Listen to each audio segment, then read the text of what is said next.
you go when you don't want to do your work? The gym? The store? The mall? I just robbed a bank. Wrong. You tune in to the After Hours Show. What's up? This is Kesha. Robin Thicke. Justin Timberlake. Dave Grohl from the Foo Fighters. This is Eminem. That's right. Check the show out at theafterhourshow.com.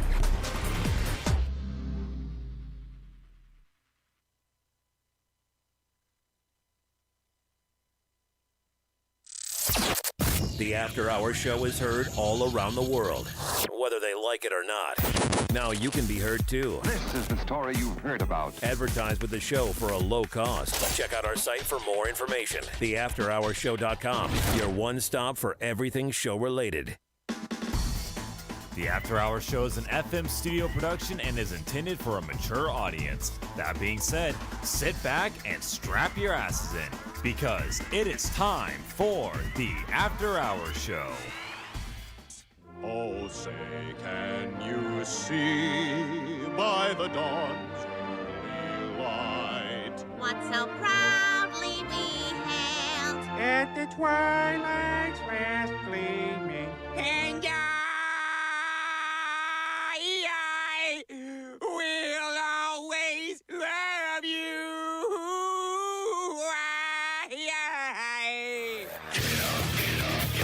drop the bomb, get up, this is out of control. Get up, drop the bomb,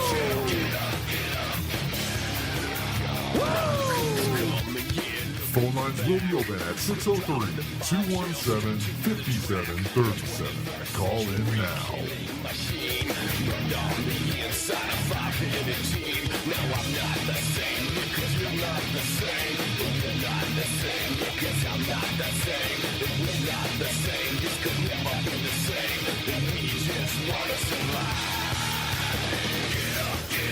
All right, ladies and gentlemen, welcome to the After Hours Show. Mark Hamill here from After Hour Comedy. And it is just going to be me today. I had one of my volume things all messed up right there. I was kind of panicking in the moment. It is just me tonight, and we are going to be going over a lot of stuff. Welcome back to the show. So anyone who is kind of tuning in right now, we've been off for, honestly, I would say probably about a month at this point. It's been a long time, but we're back. I'm going to kind of try to do this as best as possible. So there's going to be some times where, I'm not going to lie, I might mute my mic and you might see me coughing or something like that. But I think I'm good, right? I got cough drops in my pocket if I need them during the commercial breaks. I got coffee, I got water, so we got the warm, we got the cold. We're good to go. So taking a look at the chat, I see Jen in the chat, and I do see some other people kind of on some of our other networks as well. So welcome to the show. We're going to be going over a lot today, so some of the stuff, and we'll kind of talk about it right now. We're going to go over the news. There's plenty of news to get caught up on, and I'll kind of fill you guys in on where I've been.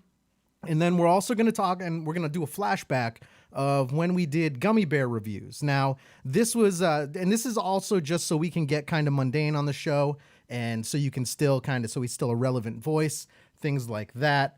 But again, so we're gonna do a flashback to when we did gummy bear reviews. Now, if anyone is brand new to what the gummy bear reviews are, it's the sugar-free gummy bears. Now, if you don't know what sugar-free gummy bears do to the human body, it is just pure chaos. And we're going to kind of go through and read some of the Amazon reviews on that. So that's a good one.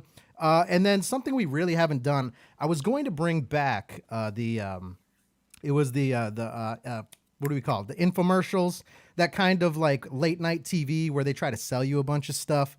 Well, I was going to do a segment where we just played all of the fails from that, but I decided not to. And instead, we've never really done this. We talk about the news and we play news videos and we play viral videos, but we've never really done the in-between. So we're going to talk about news bloopers or news viral videos. So we're going to devote a whole segment to that. We'll talk about it. And I watched maybe 2 or 3 of the clips. So a lot of that will be a surprise for me as well. Now, we're also going to be talking breakup stories. So breakup stories between boyfriend and girlfriend. From what I've read on most of these, the breakup stories are really, they sound kind of high schooly. But there's some good stuff that's going to be there as well, too. We'll talk about this. And I see Kenny in the chat. Welcome to the show, Kenny. And then we've also got viral videos. There's no shortage of viral videos. So although I was gone for 3-4 weeks, I don't even know, probably 4 weeks at this point, I was still actively updating the website. So we have about 4 weeks of viral videos to get caught up on too. So we'll kind of go and we'll take a look at that. Now, let's head over to afterhourcomedy.com and where I've been, and this is kind of a good segue for what we're going to talk about. Now, I'm not going to lie to you. So I haven't really told anyone this, and now I get on the show and I'm an open book. So I was out, and unofficially, everyone's telling me I had COVID. And I'm probably going to go along the lines of, I think I did too. But the reason I say quote unquote, and I don't want to say that word too much, the C word, because we are on Facebook and don't want to get booted off like within the first 5 minutes, is because I actually didn't go and get tested. And here's why, okay? So I know a lot of people aren't going to really like that answer, right? It sounds really irresponsible on the surface, but hear me out. Here's why. Is because I honestly feel in this day and age, if I was to go and get tested, it doesn't matter if I have it or not. It's going to say I have COVID.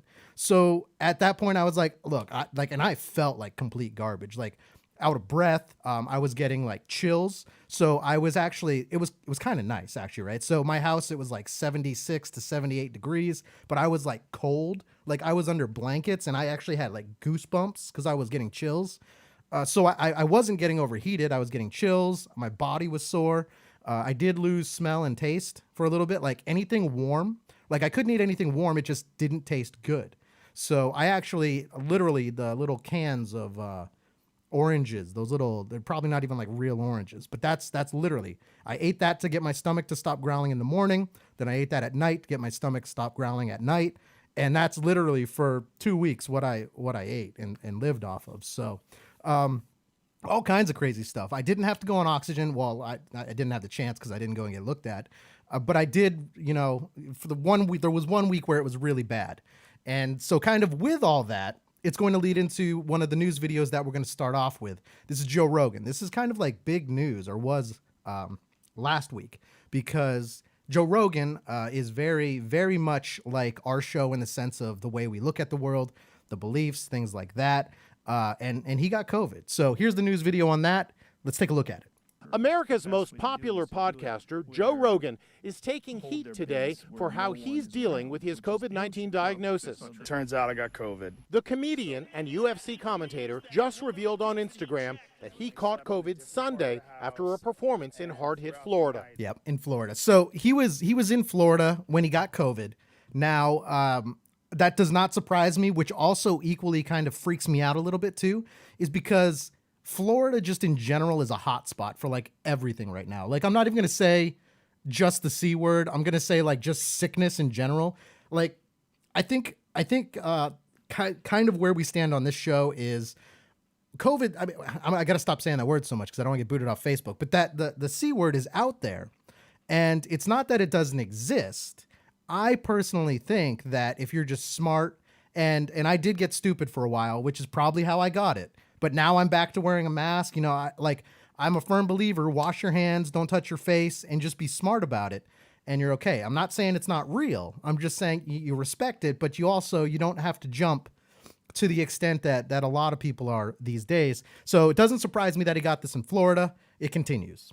I got fevers and sweats, and I knew what was going on. To combat the virus, he's taking a cocktail of medications, including the controversial horse deworming drug, ivermectin. That's the same drug the FDA warned people about taking, declaring, "You are not a horse. You are not a cow. Seriously, y'all, stop it." We immediately threw the kid. No, but a lot of people are pigs. Okay, so with this, that's where the controversy comes in, right? So he took all this stuff, and I think in this video, he's even going to go and he's going to make the claim that he had it for 3 days and then he was cured. And I think that's where some of the people are having problems with this, is because he has such a following. Kitchen sink at it, all kinds of antibodies, ivermectin, Z-Pak, prednisone.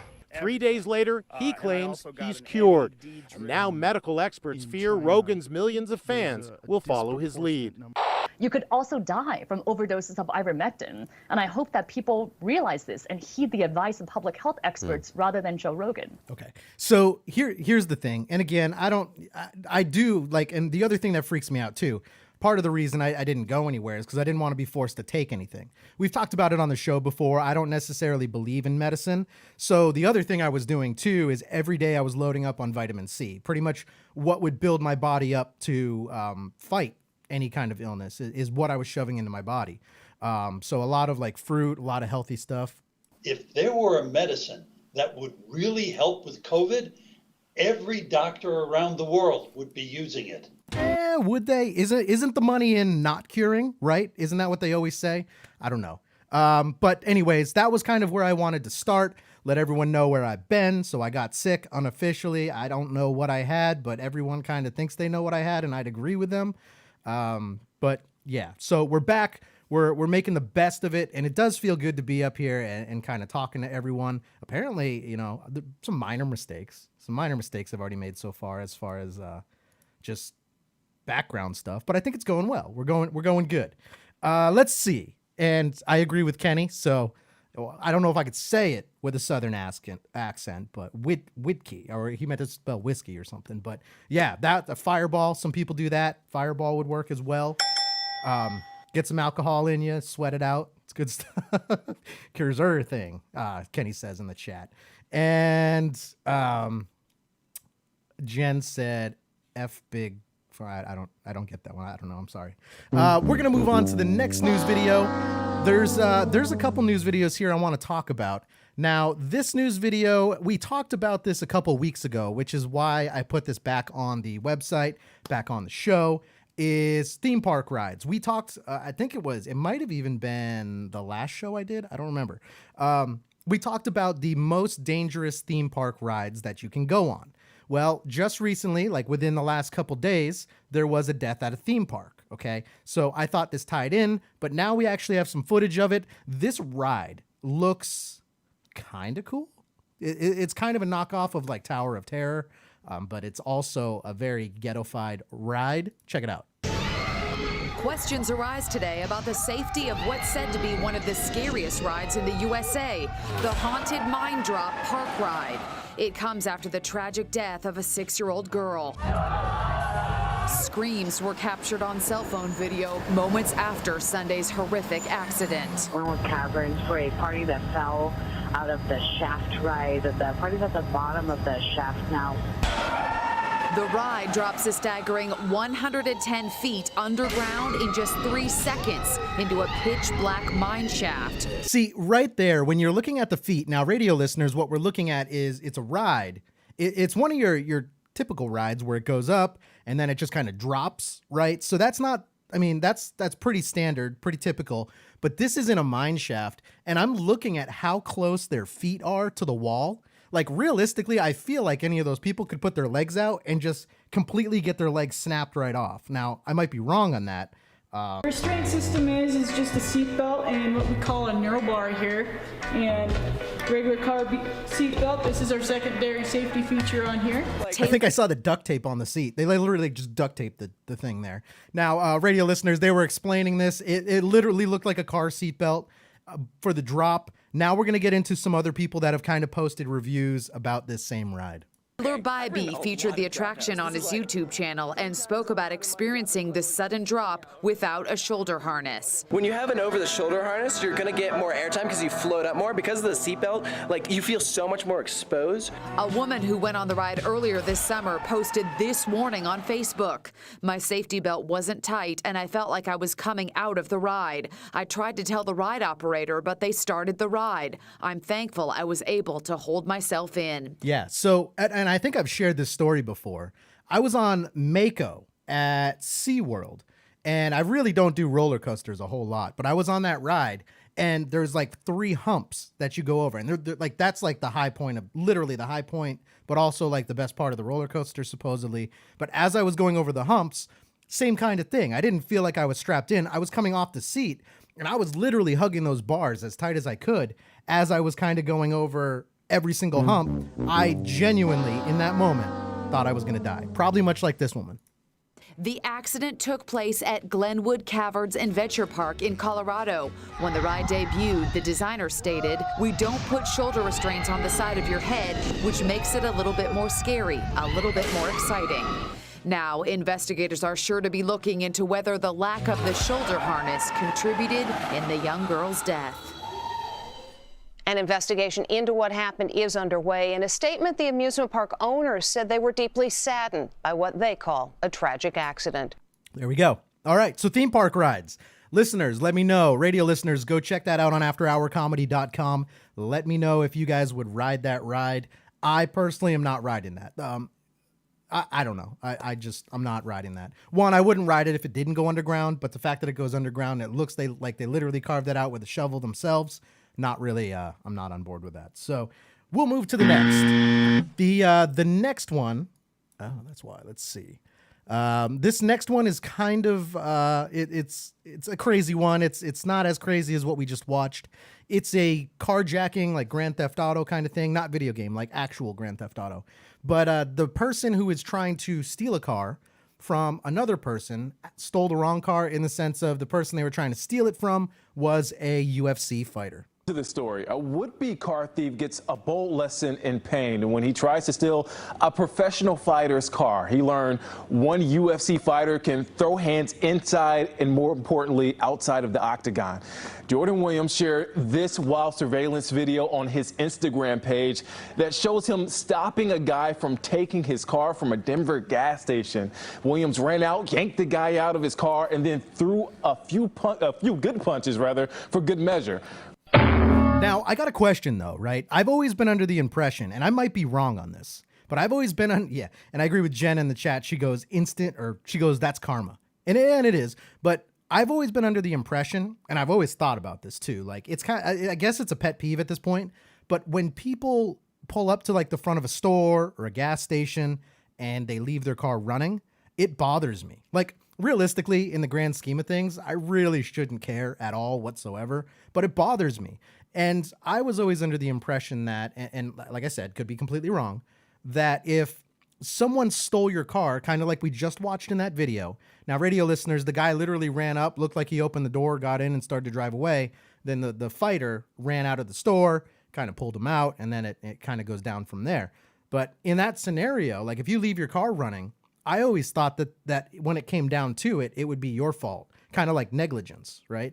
Now, I might be wrong. I don't know. Some listeners correct me. I don't know. But that's always one thing. I'm like, people who do that, like, you're just asking for your car to get stolen, especially here in Florida. Before he ran away, Williams says he only regrets one thing. I wish I was able to apprehend him and, like, not to do more damage, but, just to control the scene and make sure that he's not out there doing the same thing. He's probably out there having another chance to do that today. Sheesh. Williams also wants people to learn, as he did, to lock your car and never leave it running. There you go. Lock your car, never leave it running. There you go. Good. I don't know if anyone who's listening right now was thinking about stealing a car. I'm not going to lie to you. Just be smart. I don't know why that bugs me so much. Now, let's take a look. We have a couple more videos, and we're going to kind of go back a little bit. This was one, and I have it on here because it kind of bothered me a little bit. We're going to watch the video. It's about an alligator that eats a drone. I think at this point, probably all of you have seen the viral video because this was probably from about 2-3 weeks ago. But there's the angle that they spun this news video kind of bothered me. But here it is. A drone hovers seriously close to a gator. Suddenly, the beast bites it right out of the air. Oh my God, he's eating it! Travel blogger Dev Langer was in the Florida Everglades and thought it would be cool to get a close-up shot of a gator with her new drone. But the hungry gator had other ideas. Thinks it's food? The alligator, nicknamed George by the... Now, right now, I'm going to pause it. They're going to get into some of the other stuff in more descriptive terms of what we're looking at here for our radio listeners. This is kind of a freak accident, is what I would chalk it up to. Stunned tourists bites right through the drone's battery. Oh, what are you doing, George? Don't eat that, George, no! Well, that meal sure didn't go down right. Look at the smoke billowing from its jaws. Talk about indigestion. That's probably not good. The video is causing a big debate on social media. Okay, now leave it to social media to jump in and to kind of take things to a whole nother level, right? Now, here's what they're going to say. So they are going to lead, and I'm spoiler alert, just so you know, they are going to lead in to this being animal cruelty, right? That's where I had a problem. Listen to why, though. Tormenting nature with technology, goes one comment. What a careless, senseless act, goes another. Oh my God! Okay, so they kind of go into that. What were the two quotes? Let me see if I can get those up there. Tormenting nature with technology. Okay. Hold on. Where is it? Okay. It's back a little further. Okay. Tormenting nature with technology was one of the quotes. So if that's the case, right, then this might be a PETA thing. I don't even know if that was PETA's quote. But like, if you're tormenting nature with technology, they were flying a drone, right? Like, they didn't actually fly the drone over there and like, hey, let's choke that gator with this thing. So I don't think they were really trying to torment. And you got to think, like, all those people that love animals, they probably, what's your favorite show? Blue Planet or whatever that stupid thing is on Animal Planet, right? Well, how do you think they got their shots? A lot of those shots are done with drones, cameras, people literally camping out in nests and dens of animals. Disturbing patterns and habits, right? So I think if you have a problem with this, then you need to have a problem with anytime an animal's filmed, you gotta have a problem with that. Then they go into the next one where they say, what a careless, senseless act. Again, I say they didn't go into this with the intention like, hey, let's choke a gator with a drone. They went in, they were trying to I would probably do the same thing with my drone if I had one, right? Let's fly over the water, get some cool shots. Hey, there's a gator, get really close or fly over it or something. So I want to play this because I don't know if anyone on the show or listening, if they saw the original, the Gator drone video and are now seeing some of the repercussions of this or whatever. Let's not be on that side of stupid, right? So let's think about this. I think it's got blown out of proportion, but I do think the footage is pretty cool. Like, one thing that does come to my mind, though, is if it's got a battery or something like that, did that alligator get shocked? I don't know. Hopefully it didn't, but because he's in the water. So I don't know. Well, that's it. So that one was kind of there. Now, here's another thing that has kind of gone viral. And normally I would be more on the ball with it because I feel like I'm a little late to this, but it was only because we weren't really doing shows. I was sick at the time. Is this milk crate challenge. I don't fully understand it, but I was aware that it was going on. I tried to do some research. Well, we're going to show, it is a viral video, so we'll watch some of those clips later. But this is a news video on it. And again, they have those medical experts we talked about a few weeks ago. This a try. All right, here we go. Yeah, if you just type in the hashtag Crate Challenge anywhere on your social media, within seconds, your feed's going to get flooded with hundreds of thousands of videos of people climbing up on top of plastic milk crates and likely falling to the ground shortly after. And many of those videos were even shot right here in Gresham Park. The Milk Crate Challenge has already climbed its way from TikTok into Atlanta's backyard. This video posted over the weekend from Gresham Park here in DeKalb County shows several people attempting to climb their way up a stack of wobbly milk crates. Many people are embarking on this risky climb, hoping the odds are stacked in Now, their radio listeners, if you have never seen the Milk Crate Challenge, you need to go to our website. There's a news video that shows some clips, but we also have a video up there of people doing it, just like a montage. You got to watch it. I tried to find like a more, I don't know the right way, politically correct montage, but I've only found people doing this in the ghetto. I don't know why. I also found it referenced as the Ghetto Olympics. Like, I don't know. I'm sorry, people. That might not be the best phrasing of this, but it seems like this is the only place that it's taking place. favor, and that they may even score some cash from those who are actively betting they won't make it all the way up or down the pyramid without falling. But most videos are having the same horrific ending. People can be seen falling on their neck, back, and arms, even face first in some attempts that could be deadly. If you hit your head on the concrete. Okay, so this is part of the reason that I put this video on the show tonight is because I want you to listen. And I'm going to ask everyone a question in a minute, but listen to this medical expert on why he says this is bad. If you hit your head on the concrete you don't necessarily know at the time that you may have broken an artery in your head. Okay. Now, my question is, now with that, he said that you've broken an artery in your head.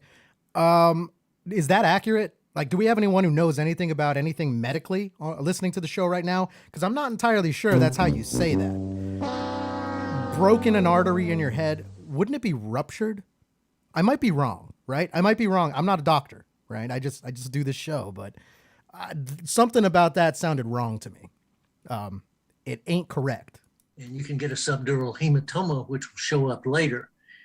Now, that can be fatal, or sometimes you have to have a neurosurgeon go in and open it up. Dr. Dave Davis of Piedmont Hospital says a broken limb could also cost you time and money. There we go. But that hasn't stopped millions of people from now, I'm looking at the chat right now. Kenny agrees with me.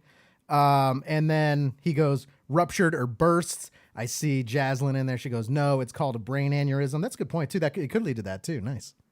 taking their chances with the Crate Challenge. So far, more than 40 million people have hashtagged Crate Challenge videos on TikTok.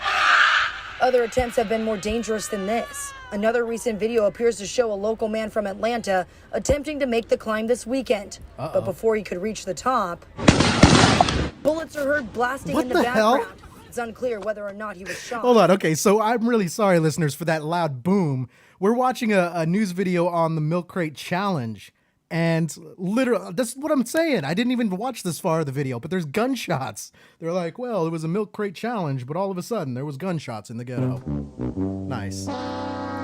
It's not worth the risk. Signs posted on crates in Kroger and College Park appear to show they were on sale for just $1. However, Kroger says it's only the jugs of water inside the crates that are for purchase, not the crates themselves. You can't touch it.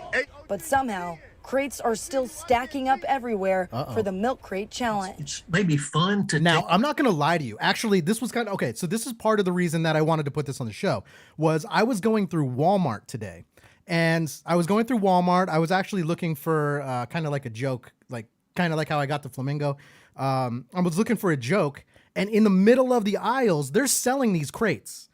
Which I kind of laughed. I almost took a picture. I should have taken a picture, but I was kind of on a mission. Just I wanted to get in. I wanted to get out. Didn't really want to be there.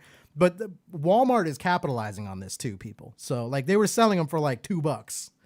Take a chance like that. But what can happen is very serious. Now, this is not the only dangerous trend that we have seen circulated online. You may remember back in 2018, the Tide Pod Challenge, where many kids experienced getting poisoned after trying to eat the detergent pods. Oh my God. So this is our country, people, right? This is the people in our country. The Tide Pod Challenge, man, I forgot about that one. Taking a look at the chat, I see Jaslyn goes pop, pop, kind of like a gun. And I'm taking a look. Kenny goes, the boys in the hood are always hard. You come climbing our crates, we'll pull your card. Agreed. Okay. So, but that's what I was saying. All of these Milk Crate Challenges are in areas like this. Reporting from Gresham Park into at least the ones I could find, to be clear. Cobb County, I'm Tori Cooper, CBS 46 News. All right, so there was that. We're going to dive in when we get to viral videos. We're going to take a look at some of the Milk Crate Challenges. Now, as far as health, I want to do my due diligence and try to, it was maybe about 5-6 months ago at this point. No, 5 months, probably like 5 months. I actually stopped drinking altogether, so I don't drink anymore. And it was purely for health reasons. I was anything I could do to try to live a little bit healthier. So with that being said, I did a little bit of research, found this video, and it's kind of like a warning against hot dogs. So I wanted to share this with everyone so you can try to be healthy. Here we go. Can eating a single hot dog really take 36 minutes off your life? And if that's true, what does that mean for Mickey Sudo, who has won 7 Nathan's hot dog eating contests? Oh my God. Sudo, 7 titles and a new world record. Unbelievable. Now, okay, so this is kind of off topic a little bit, kind of not really, but people who do these eating like competitions, like they train. Like, so, cause I knew a guy who used to do eating competitions, not all the time, but like before he would do one, he would literally go and his phrasing was he would stretch out his stomach so he could eat more food. And No joke. Like, I've seen him go to McDonald's and order like the whole menu like 2 times and eat it all like quickly too. So it's there's a little more to this food competition thing than they're leading on. But back to the hot dogs. Course of 7 championships, I've done an average of 40 hot dogs, I want to say, per contest. Based on the University of Michigan study, has she really lost 10,080 minutes or 7 days of her life just from those competitions? I will take the study with a grain of salt, and how that grain of salt affects my health span is yet to be determined. The university study warns that eating other popular... I'm reading the chat when I said I stopped drinking. Kenny's like, I'm sorry for your loss. Yeah. I don't know. Actually, I don't know. I'm sure I'll have a beer somewhere. There's going to be an event at some point. I'll have beer. Foods may also shorten your life. Bacon supposedly takes away 6 minutes and 30 seconds per serving. Pizza, 7 minutes, 8 seconds. Oh, man. See, I love some pizza. Now, I actually also stopped eating bacon. I don't know why. And that was purely just because it stopped tasting good to me. I know it's going to be weird. That's going to bring a lot of hate, so send the messages. A double cheeseburger, 8 minutes, 8 seconds. The study also lists the foods that add to your lifespan. Foods like avocados, 2 minutes, 8 seconds. Gross. Not even that. Bananas, 13 minutes, 30 seconds. Nope. Nutritionist Joy Bauer is author of Superfood, 150 Recipes for Eternal Youth. You definitely want to be eating bananas. They are packed with potassium, which can help to manage your blood pressure. Salmon supposedly adds 13 minutes, 5 seconds. Oh, man, if Larocco or Mundane were here, I would literally go get a banana, and we would see how each of us naturally eat bananas. I'm pretty sure one of us would try to shove the whole thing in their face. Your life. This item might surprise everyone. Peanut butter and jelly actually adds 33 minutes and 6 seconds. When it comes to the PB&J sandwich, it's the nut butter that prevails. It's got heart-healthy fat, protein, fiber, and it's totally delicious. The study is just a guide, but Joy says it's a useful guide to a healthier lifestyle. Now, the one thing I would kind of throw out there, and the one thing I do want to ask is, like, really? How do you know? Like how do they know that these, like, peanut butter and jelly, they said, adds what I was kind of half listening, I'm sorry. It was like 30 minutes or something like that onto your life, but like how do you know? Like, or what if you walk in front of a bus? Does that count?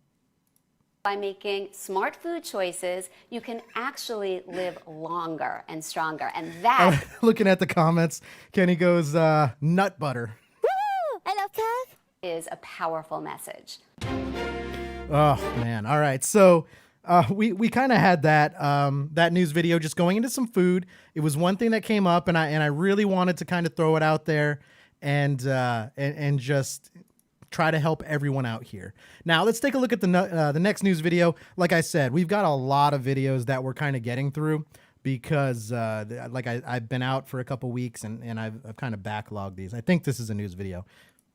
Guns drawn, cops in body armor brace for the worst as they raid a house. The homeowner, who's at work, has called to say a home security camera detected motion in her bedroom. They search everywhere, but find nothing. Then pay dirt. Oh. There's an intruder, all right, but it's not what they feared. Time to break the news to the homeowner via the Ring camera. All right, so let me break this down for some people. It's like we're looking at like almost like a SWAT team or a special ops team, and they're going into the person's house because there was an alert that someone, is in there because they got a motion alert. Now, what we're looking at here is not a person. It's actually a bug. And if you're in Florida, we have these cockroach. There was a bug on your camera. Yep, all that drama because a cockroach had tripped the motion detector. Nothing else to do but have a good laugh. What kind of bug was it? It was a roach. Okay, so here's what we need to do. I need y'all to burn this house down. Once I found out what it was, I was embarrassed. I spoke to the homeowner, Jordan Morton, who actually works as a 911 dispatcher. You say it in the video, burn this house down. Are you one of those people who are freaked out by bugs? Yes. I can see a bug within a close proximity of me, and my soul leaves the country. What do you say to the officers who responded to the call? Her soul leaves the country. I like that. I might actually steal that saying. That's not the worst one I've ever heard. Thank y'all, and thank you for helping me feel safe and able to come home the next morning. All right. So there we go. I do believe now we are all caught up on news videos. I will kind of give everyone one sneak peek of one of the viral videos that I like. All right, we're gonna go back and we'll watch this viral video that I like. I think this is funny. Makes me laugh every time. All right, Star Wars music. Guy coming down. Takes the wrong step.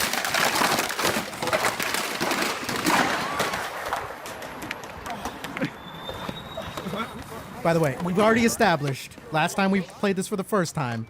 It's terrible to laugh at that, but it's equally funny, right? Okay, so he's coming down the stairs, takes a step.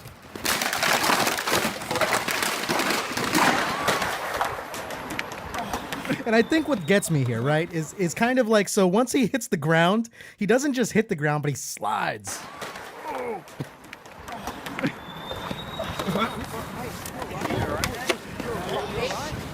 Oh. And then the music starts again, and he goes and he walks. I feel bad for this dude, though, man, right? Like, because now he's walking away. He's really embarrassed, probably, with what happened. I'm looking at the chat. I see Jen just laughy face, and I see Kenny go, Steven, man, are you okay? Good stuff, good stuff. Let's see. And then I see Jaslyn's comment in there. By the way, Jaslyn is a 5-year listener, so nice to see you in the chat. She goes, I don't know who this Kenny guy is, but I feel like we're supposed to be friends. Right, so a lot of good comments going on here. Okay, we got a lot of viral videos. Let me play one more. I got one more. All right, we'll play one more. Then we have to take a commercial break because we do have some sponsors that signed up for advertising and stuff like that. But in that commercial break, we're also going to do the flashback. So probably like one ad, one song, and then it's going to go right into the gummy bear reviews. Check this out. Here's now, by the way, I know this. You know what? Let's just watch it. We'll talk about it after. Don't make unnecessary journeys. Don't take risks on treacherous roads. And don't swim in the sea. Incredibly, people have been spotted in the water here in Blackrock and Salt Hill, both today and yesterday. Oh. All right, so, okay. Now let me break this down for the radio listeners right there. We are watching what looks like a news report, okay? Storm, hurricane, we don't really know what it is here. Now, when this news reporter is kind of begging everyone, don't go outside, don't go in the water, out of nowhere, and that's also where you hear the noise right there. I'm gonna play it. All right, here we go. And don't swim in the sea. Incredibly, people have been spotted in the water here in Blackrock and Salt Hill, both today and yesterday. Oh! All right, she's dead. Gone. Oh, man. Must have been a woman, and I don't listen to women yelling. I tell them to shut up. Okay, so that was it, right? So we've got more viral videos like that coming up in a little bit. There's a lot of good viral videos we're going to talk about tonight. We do have to take one break right there. And then I see Jaslyn goes, John Cena, the stop sign. Kenny goes, that is priceless. A lot of smiley faces right there. Good stuff. Good stuff. All right, so we are going to take one quick commercial break. When we come back, you're going to be hearing bears, and I'm going to let you guys know just so you kind of know what that's going to get into. If you buy sugar-free gummy bears, they act as a laxative, and I don't know why. It's just the makeup of whatever they put in those sugar-free gummy bears to make them sugar-free does not go well with the human body. And it acts as a laxative. Well, people don't know that. So people, they want gummy bears, but they don't want to have the sugar. They want to try to have the healthier choice of a gummy bear. And so they get these sugar-free. And we're going to go and read the Amazon reviews of people and some of the stories and things that took place when they kind of had these sugar-free gummy bears. So that'll be what you're going to hear. And then after that, we're also going to get into, what do we got? Oh, best of the news bloopers. So there's going to be a lot of video footage there. And then we're going to get up to breakup stories. And then we'll end the show because we have a lot of viral videos. So we have a lot of stuff that we're going to get to. So it'll be good. It'll be good. It'll be fun. And we're going to kind of do that up next. So I'm just going to drag. I don't even know what I clicked here. But we'll be right back. This is the After Hours Show. Millions of American soldiers bravely defended our country to protect our freedom and democracy. But once they returned from war, they experienced lingering trauma and were unable to readjust to civilian life. Many died in obscurity, their cremains left on basement shelves, forgotten. Veteran, the documentary, will showcase the efforts of the volunteers who help find these soldiers and give them the honorable burials they deserve. Please visit respectforveterans.com to help us tell this story. This'll send shockwaves around the world.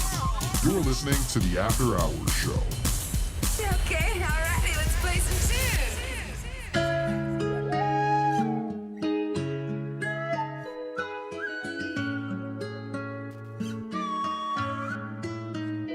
Bitch, I'ma show up. If you thinking that I might be basic, you is so off. They're saying that I'm eating, but it's really about to go off. Hard to move in silence when you dipping, just don't show off. Acting foul but no call, guess I'm just a show off. Don't waste my time, I'ma need it back. Go head count what's mine, please just read it back. Told my bro, promise we'll be fine. Always keep a stat, looking at my life, shipping right. Let's just keep it that. Let's just keep it that. Competition think they got a step, but they just creeping back. Paragraph my phone, I'm way too busy, I ain't reading that. Told her she don't need to worry, I'm the go, just leave it that. It's clear that she believing that. I'm ballin', tell him read the stats. Big hits, I need a few more. Why you bitchin'? Got no time for that shit. I tell him do more, I'ma show off when I tell out the lot. Roof off the two-door, going hard with the whole game. We steady flex about the hate it, I can see it in their eyes. I'ma show off. If you thinking that I might be basic, you is so off. They're saying that I'm eating, but it's really about to go off. Hard to move in silence when you dipping, just don't show off. Acting foul but no call, guess I'm just a show off. Don't waste my time, I'ma need it back. Go head count what's mine, please just read it back. Told my bro, promise we'll be fine. Always keep a stat, looking at my life, shipping right. Let's just keep it that. I'ma go off. Just got out of prison, now I'm back. Had to serve some time as I was really serving bags. I retired from the tribe when I had seen it. I could rap it, now the money stacking higher than it ever in the past. Why the people showing love the same ones talking shit before? They just never saw the vision, now they asking about a tour. Yeah, they think I'm giving tickets and I think they're really tripping. Ever since I got a love, I swear that they been wanting more. Girl been hitting on my line all of the time, I swear they find it. Just been asking how I'm doing, say I'll never be alright. And she keep telling me those lies and think I let her waste my time. But I'ma keep on showing off until the day that I will die. Bitch, I'ma show off. If you thinking that I might be basic, you is so off. They're saying that I'm eating, but it's really about to go off. Hard to move in silence when you dipping, just don't show off. Acting foul but no call, guess I'm just a show off. Don't waste my time, I'ma need it back. Go head count what's mine, please just read it back. Told my bro, promise we'll be fine. Always keep a stat, looking at my life, shipping right. Let's just keep it that.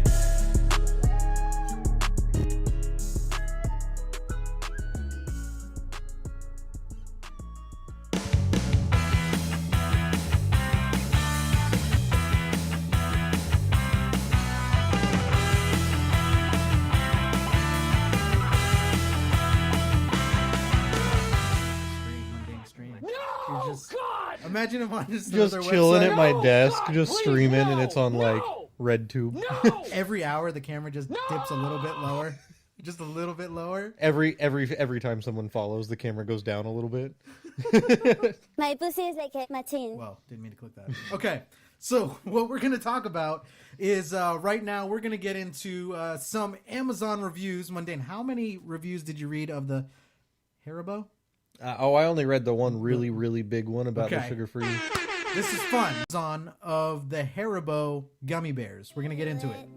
I feel it. You ever heard this, Mundane? I feel This is my jam right here. Like, this is ringtone quality right here. I know what to do when I'm about to poop. I go to the potty, pull my underwear down. As a matter of fact, if I go to the bathroom, I still have to listen to this to know what to do. Have you seen the commercial for the Squatty Potty? Yeah, Squatty. Sit and wait until the poop plops down. I like it. Then I wipe and Verse 2. till Brown leaves town. I like how they're only pulling one square of toilet paper off. Right. Like, that's just gonna go horribly. Yeah. They're waving to their poop. If now. you're using one square of toilet paper, you're a psychopath. Or your fingers are really smelly. My pants, wash my hands. You're gonna need to. Wash my hands and do a potty dance. And now they break it down. DJ Khaled. Another one. All right, so we're gonna talk. All I can think of is like DJ Khaled, and then a little bit later, another one, and then in the background, 2 Chainz. T-Pain. All right, Mundane. What was the one? What was the review that you remember seeing? Was for the 5-pound bag of sugar-free Haribo gummy bears. Right. It was like super long, and it had to do something about guy probably shit himself afterwards, I think. When you eat these Haribo sugar-free gummy bears, and I guess it's any sugar-free gummy bears, it acts as a laxative. So here we go. I'm going to read this review. Now keep in mind, this is a 5-star review that I'm reading, and it says, smells like hell. That's the name of the review that I'm about to read you. All right. Smells like hell. All right. This is the day my life changed. I bought a bag of these delicious Satan snacks, and they took me back to the past. It took me back to the day Pompeii erupted. Instead of lava, there was a hot brown liquid feces exploding out of what could be a black pit of hell. I was sitting on my toilet, sweaty. They have sweaty AF. It felt like it was a sauna after drinking a veggie-free kombucha while being punched in the gut by Arnold Schwarzenegger. The worst part was I didn't have any toilet paper. I questioned myself if I should use my dog while my sweaty crack of hell, or to wipe my sweaty crack of hell. But I rather shoot him before I put him through hell like that. All in all, 10 out of 10. Great gift. Would buy again. The one I found is, and the one that I remember is super long. Let's hear it. I'm ready for it. Let's hear it. So, first off, the title of this, it's a 1-star. It says, just don't, unless it's a gift for someone you hate. Yep. It says, oh man, words cannot express what happened to me after eating these. The Gummy Bear Cleanse, if you are someone that can tolerate the sugar substitute, enjoy. If you are like the dozens of people that tried my order, run. First of all, for taste, I would rate these a 5. So good, soft, true to taste fruit flavors like the sugar variety. I was a happy camper. But, or should I say but, not long after eating about 20 of these, all hell broke loose. I had a gastrointestinal experience like nothing I've ever imagined. Cramps, sweating, bloating beyond my worst nightmare. I've had food poisoning from some bad shellfish, and that was almost like a skip in the park compared to what was going on inside me. Then came the flatulence. Heavens to... Oh, I don't know how to pronounce that word. Okay. The sounds, like trumpets calling the demons back to hell. The stench, like 1,000 rotten corpses vomited. I couldn't stand to stay in one room for fear of succumbing to my own odors. But wait, there's more. Please, no! What came out of me felt like someone tried to funnel Niagara Falls through a coffee straw. I swear my sphincters were screaming. No. It felt like my delicate starfish was a gaping maw. My delicate starfish. A gaping maw projectile vomiting a torrential flood of toxic waste. No. 100% liquid, flammable liquid, napalm. No. It was actually a bit humorous for a nanosecond, as it was just beyond anything I could imagine possible. And it went on for hours. Oh, no. But then it goes on to say, at the very end, he told his sister, and then it goes on to say, her sister was skeptical and suspected that we were exaggerating. She took them to work since there was still 99% of a 5-pound bag left. Oh my God! Yes, this is where it gets good. This is what I would do. She works for a construction company where there are builders, roofers, house painters, landscapers, etc.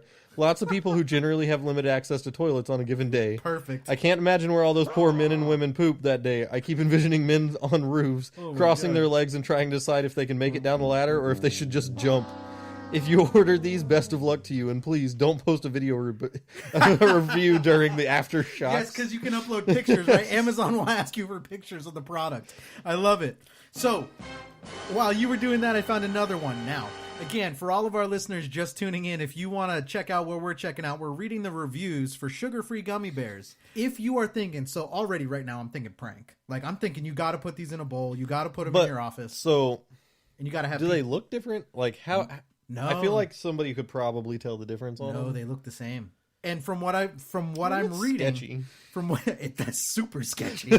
Like, this is one of those things where, like, okay, I understand you come out with the first batch. Someone's got to test them though, right? Like they know that this is the result. And they still push these out. Not only do they push them out, they're still available. Well, I mean, like, people are always like, I want sugar-free stuff, and then that's well, this is what you get, you hippies. Go ahead. Enjoy your sugar-free. When I'm speaking in other people's words, like, halfway through, it always sounds kind of like Kermit. Have you noticed that? I always do that, like, pull the voice down into my throat. Yeah, I can do it.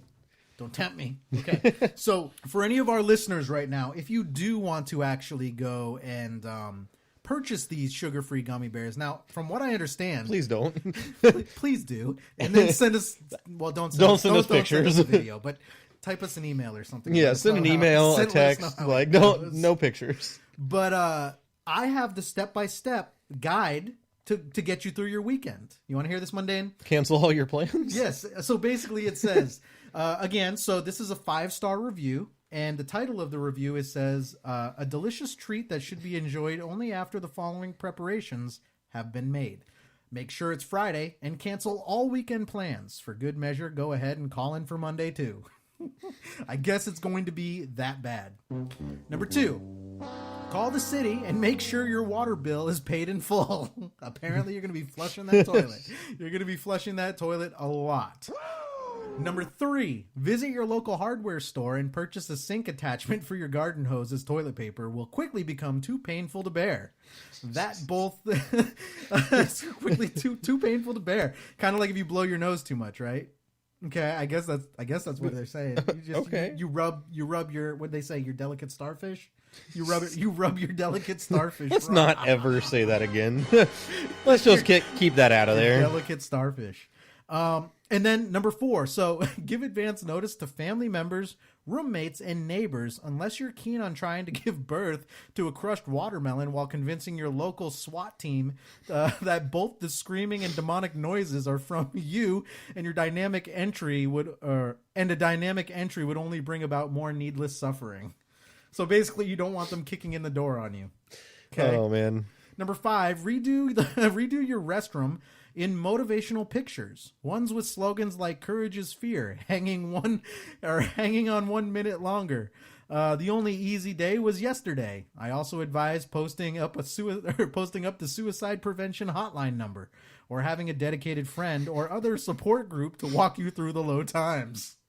This is all like on eating gummy bears, bro. We're talking about just eating gummy bears.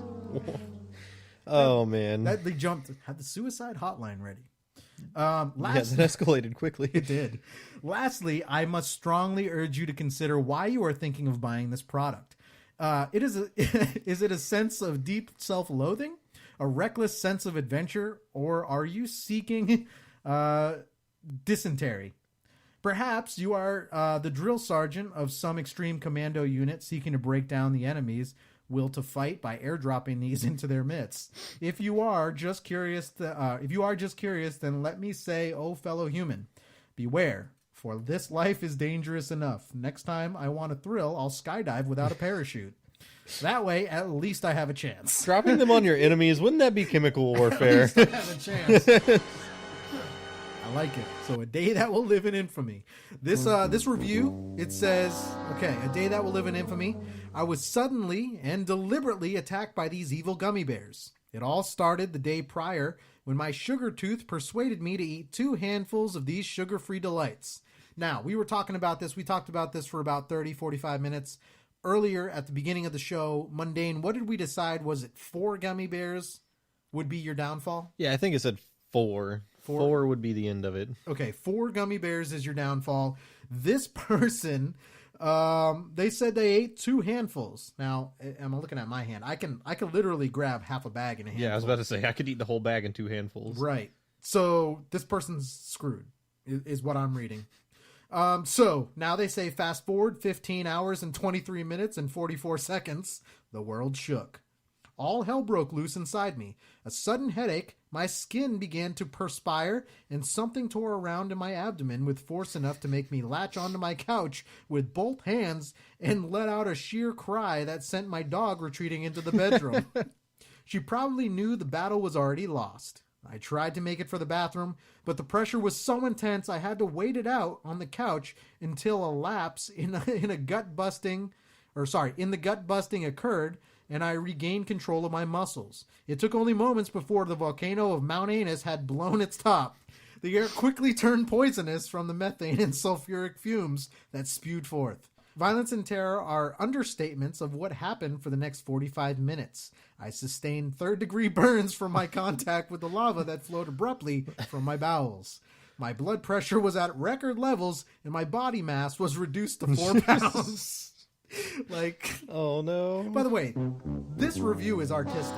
I love this. It says, after ample ventilation of the crime scene, I quickly took a shower and changed clothes because the powerful fumes had soaked through the fabric and into the skin. That's bad. I almost had a mental breakdown in the shower after realizing those little gummy bears had nearly defeated such a man that I thought I was. I can now hardly bear to look forward through the night terrors and PTSD that will come from this horrible event. So this is one, The Boss's Kids. I believe this is one I read the other day, and this is I messed up. I should have brought my phone in here. I had the best ones. But it says, oh man, let me tell you. So I got this package not for my consumption, but for the pure enjoyment factor of others to eat. I did have a few, but not very many. Maybe like 5 to 10.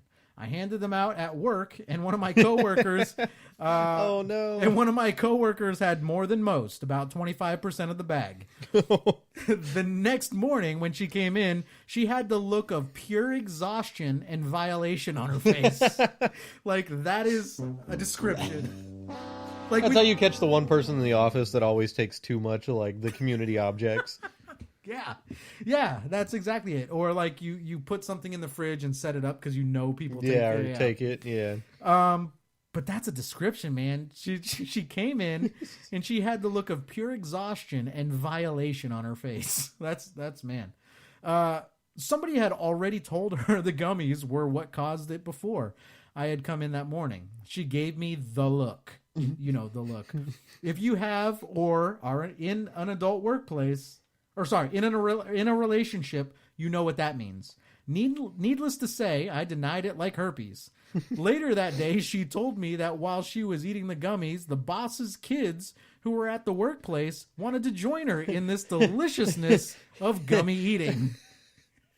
Oh no, it's getting worse. The boss's kids. Not the boss's kids. Yeah, this is a good way to lose your job. When the boss seen his kiddos chowing down on some gummies, his response was, "Don't give them a sugar high." Her response to the boss was, "I'm not, sir. They're sugar free." Free. Oh no. This is So, in turn, the boss's next words were, "Well, then give them all they want." No, this is just getting worse. So she did. She gave them, and they killed the remaining 3/4 of the bag. I instantly stopped her. Now this is in conversation, not while it was happening. Yeah. I instantly stopped her. Are you for real right now? Then I remembered, thankfully, the boss flew out that evening on business. So I wasn't sure or not if he put the two together. Thankfully, this was the end of it. But you know, those kids were probably at home crying. I consider that a win. win. They thought they were dying. I consider that a win. I've been sitting on my toilet for 5 hours in excruciating pain. 10 out of 10. Would purchase again. That's another one. Another 5-star review. It's called Yoo-Hoo Into the Ceiling Fan. The review says, bought some elsewhere out of curiosity. It looked like someone threw a Yoo-Hoo into a ceiling fan. I guess that's a hell of a visual. Another one is a 1-star rating. It says, how fitting. The taste isn't bad, but the aftermath. It's quite horrible. No. Waka waka. As in you have horrible diarrhea.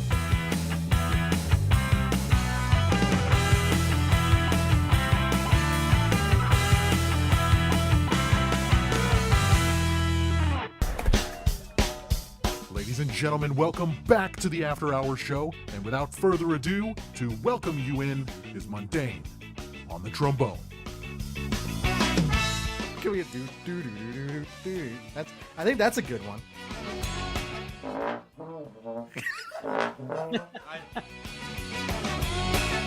Okay, play what you can play. Caller, that was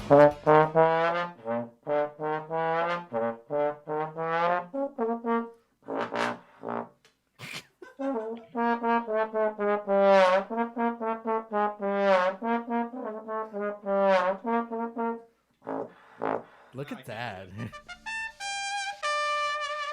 Now you're getting the hang of it, Mundane.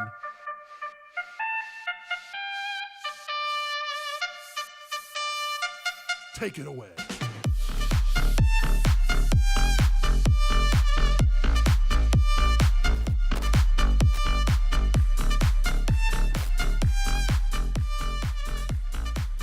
right, ladies and gentlemen, welcome back to the After Hour Show. Mark Hamill here from After Hour Comedy. Also, I would say from After Hour Comedy Declassified. So if anyone is a VIP member, go check out Declassified. There's going to be a new episode that is going to be coming out Tuesday. It's a good one. It's already been recorded and everything. It's just got to be uploaded and put in the right spot. So we have that. And then we've also got the VIP shows that are on Monday, which we get into a little bit more. I'll say a lot more that we can't get into on our normal networks with our normal sponsors. So check that out. Everyone who's a VIP member, we appreciate it, and we'll see you guys out there on all of that. Anyone who wants to sign up, go to afterhourcomedy.com. It is literally less than any meal at McDonald's. It's $4.99. And also, if you don't want to pay that $4.99, just refer someone else, and if they become a VIP member, you get a month subscription for free. Now, this is something we're going to get into. We're going to head over to afterhourcomedy.com, and we're going to take a look at this. I'm going to scroll down. I should have it queued up right here. We're going to take a look at some news videos. Now, I've watched maybe a couple of these, not all of them, just a couple, and we're going to go through some news video bloopers. There's going to be a lot of play-by-play, so radio listeners, I'm going to break it down for you, and we'll get through it together. Now, the first one that we're going to kind of take a look at, this one I'm definitely going to have to play-by-play it, but we'll break it down, and anyone who's viewing and watching right now, and you're gonna see everything as it happens. Here we go. News video bloopers. Vukovic, ABC News, Mount Sylvia. Now to sport with Meredith Sheehan. Okay, so I'm going to go back on this one right here. So what we're looking at a stadium, and it's kind of like they call it throwing. So the people commentating on whatever is going on in the stadium throw it to the news anchor, and she's sitting there doing her nails. I don't really know what's going on here, but then her pure shock is priceless. Melanie Vukovic, ABC News, Mount Sylvia. Now to sport with Meredith Sheehan. There we go. I like that. Okay, so that's a good one, right? That's always my biggest fear. That's like anytime anyone who, like, if you've ever done anything with a camera or you kind of know what's going on in this sense, this is your biggest fear. They always say whenever you're around a microphone, here's a term. They say don't say anything that you wouldn't say if it wasn't a hot mic, right? So if it wasn't on.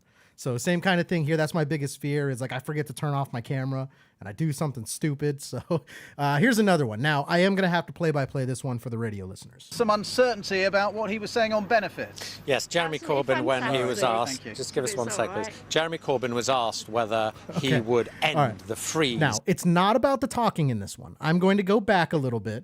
And I'm taking a look right here. So everyone watching, take a look at where this guy puts his hand. Like, not even trying, not like a shoulder, not anything like that. Radio listeners, he put his hand pretty much right on this girl's chest. This girl comes up to talk, and he just grabs her chest and just does a squeeze push. Just a squeeze push out of the way. And then, so this lady, she actually, you're going to hear like a little, kind of like a little bit of a smack. That's the girl smacking this guy. Just give us 1 sec, please. Jeremy Corbyn was asked whether he would end the freeze. Actually, Subnews reporter Christine Pay is at the scene with what we know. All right, here we go. Apparently, we don't have that story. Right now, astronomers at the University Shooting investigation in Southwest Albuquerque. You can see right here at Lindsay Place. Let me break this down for some of the people here. All right, so again, I feel like we're going to use this term a lot, is throwing. So the news anchor throws it to the reporter who's on the scene. The video doesn't come up in the background, and that's where you hear the guy say, well, apparently we don't have that. And then he starts talking, and then the video pops up, and then the news reporter starts talking. Now, there's a little bit of a delay there, and then he gets mad. He throws his papers everywhere and just kind of walks off the screen. I love seeing people freak out like this. At the scene with what we know. Apparently, we don't have that story. Right now, astronomers at the University Shooting investigation in Southwest Albuquerque. You can see right here at Lindsay Place near. Right there, I like that. Okay, so that's kind of what we're looking at right there. Kenny goes, "Dude is done," and he just kind of walks off the screen. Jen goes, "I would have knocked his ass the F out." Going back to where the guy pushed the little, can I say boob? I'm gonna say it. Okay, a little boob push, little boob squeeze push off the screen. Sea, which today has been described as saturated, not by rain but by houses. Thousands have been built here over the... That's a good one. Okay, so now radio listeners, what we're looking at right here, she's talking and I kind of have it paused right here. Look at all of that mud. So it's raining. News reporter's got an umbrella. There's a big puddle in the back and a car goes by and just splashes. And I have it paused for anyone watching right now. That is, that's a lot of mud that is about to hit this reporter. Here over the...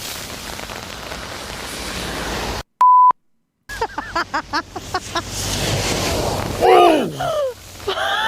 like that. So she got it. So I was literally just about to say that wasn't so bad. And so the first splash. But by houses, thousands have been built here over the... That one right there, radio listeners, the first one was small. A second one came out of nowhere when she was facing the puddle. That was good, right? I was literally just about to say, see, that wasn't so bad. She's wearing a jacket. The umbrella blocked kind of some of that splash. Now she turns around. Plenty of scattered shares. Now, I do see a comment from Jaslyn in there, and Jaslyn's right on this one. At least she was a good sport, right? So she's laughing. She's not, I mean, anyone would be like, oh, you know, damn it, or oh, shit, or whatever. But she at least was a good sport and, you know, laughed it off a little. The mix will have full details on that.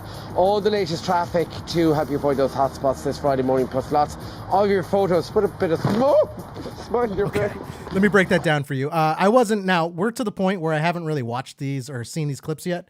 So news reporter has got an umbrella and just the wind gets it like Mary Poppins style. And he starts to kind of get pulled off the screen. That's where you hear that. Now this is the guy. Okay. This is a guy. And that yell you heard was him. The mix will have full details on that. All the latest traffic to help you avoid those hotspots this Friday morning, plus lots of your photos. Put a bit of smoke. Smoke in your face. There we go. Has anyone ever seen those videos? And maybe I'll pull this for one show. Like there's actual videos of people like jumping off like buildings, like one story, whatever, where they just break their legs or whatever, but with umbrellas trying to like Mary Poppins it. So that's what that kind of reminds me of right there. Now, I don't know if anyone has seen those videos, but they're out there, I promise you. Oh, and then the reporters are laughing at him.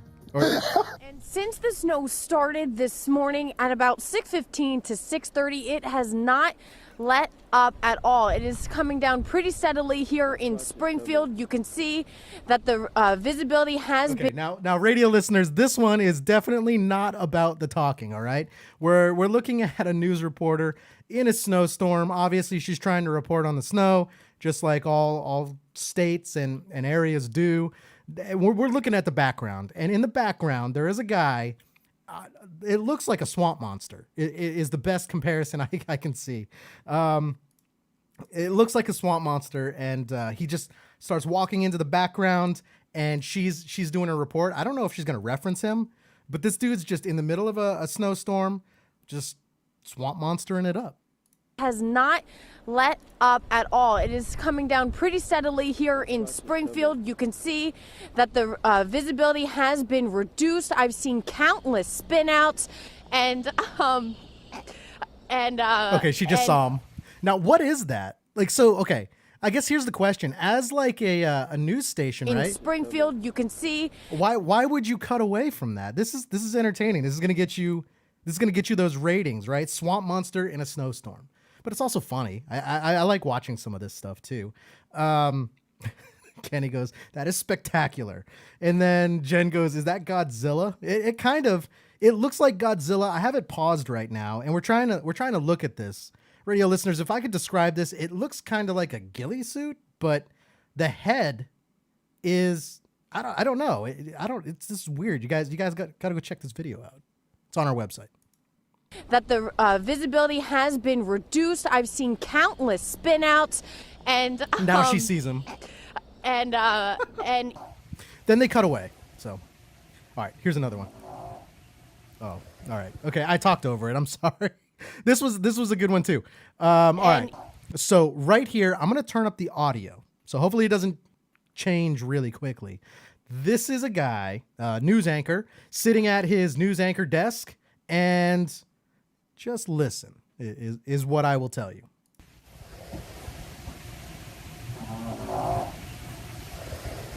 I don't know if anyone heard that. Did you guys hear that? I don't, let me go back again.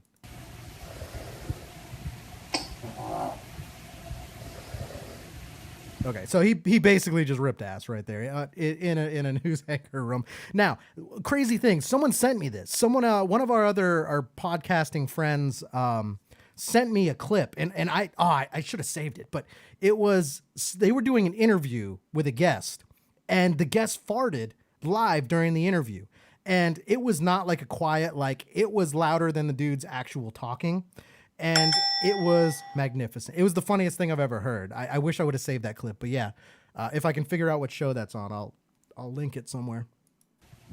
Okay, we are having some serious technical difficulties here right now. Oh, he's still farting. Okay, now here's the news anchor. She doesn't know she's on. She's staring. There's no music, no nothing. She's just staring. Still staring. She's just kind of staring.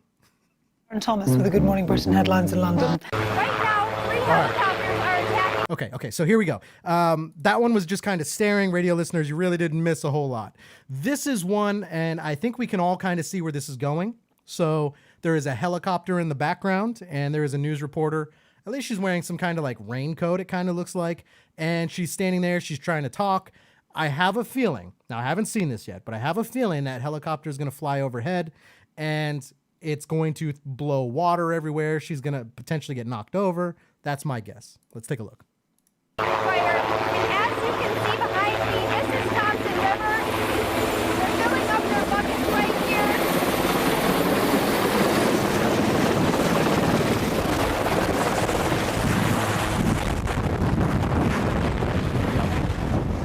She didn't get knocked over. It wasn't as bad as I thought it was going to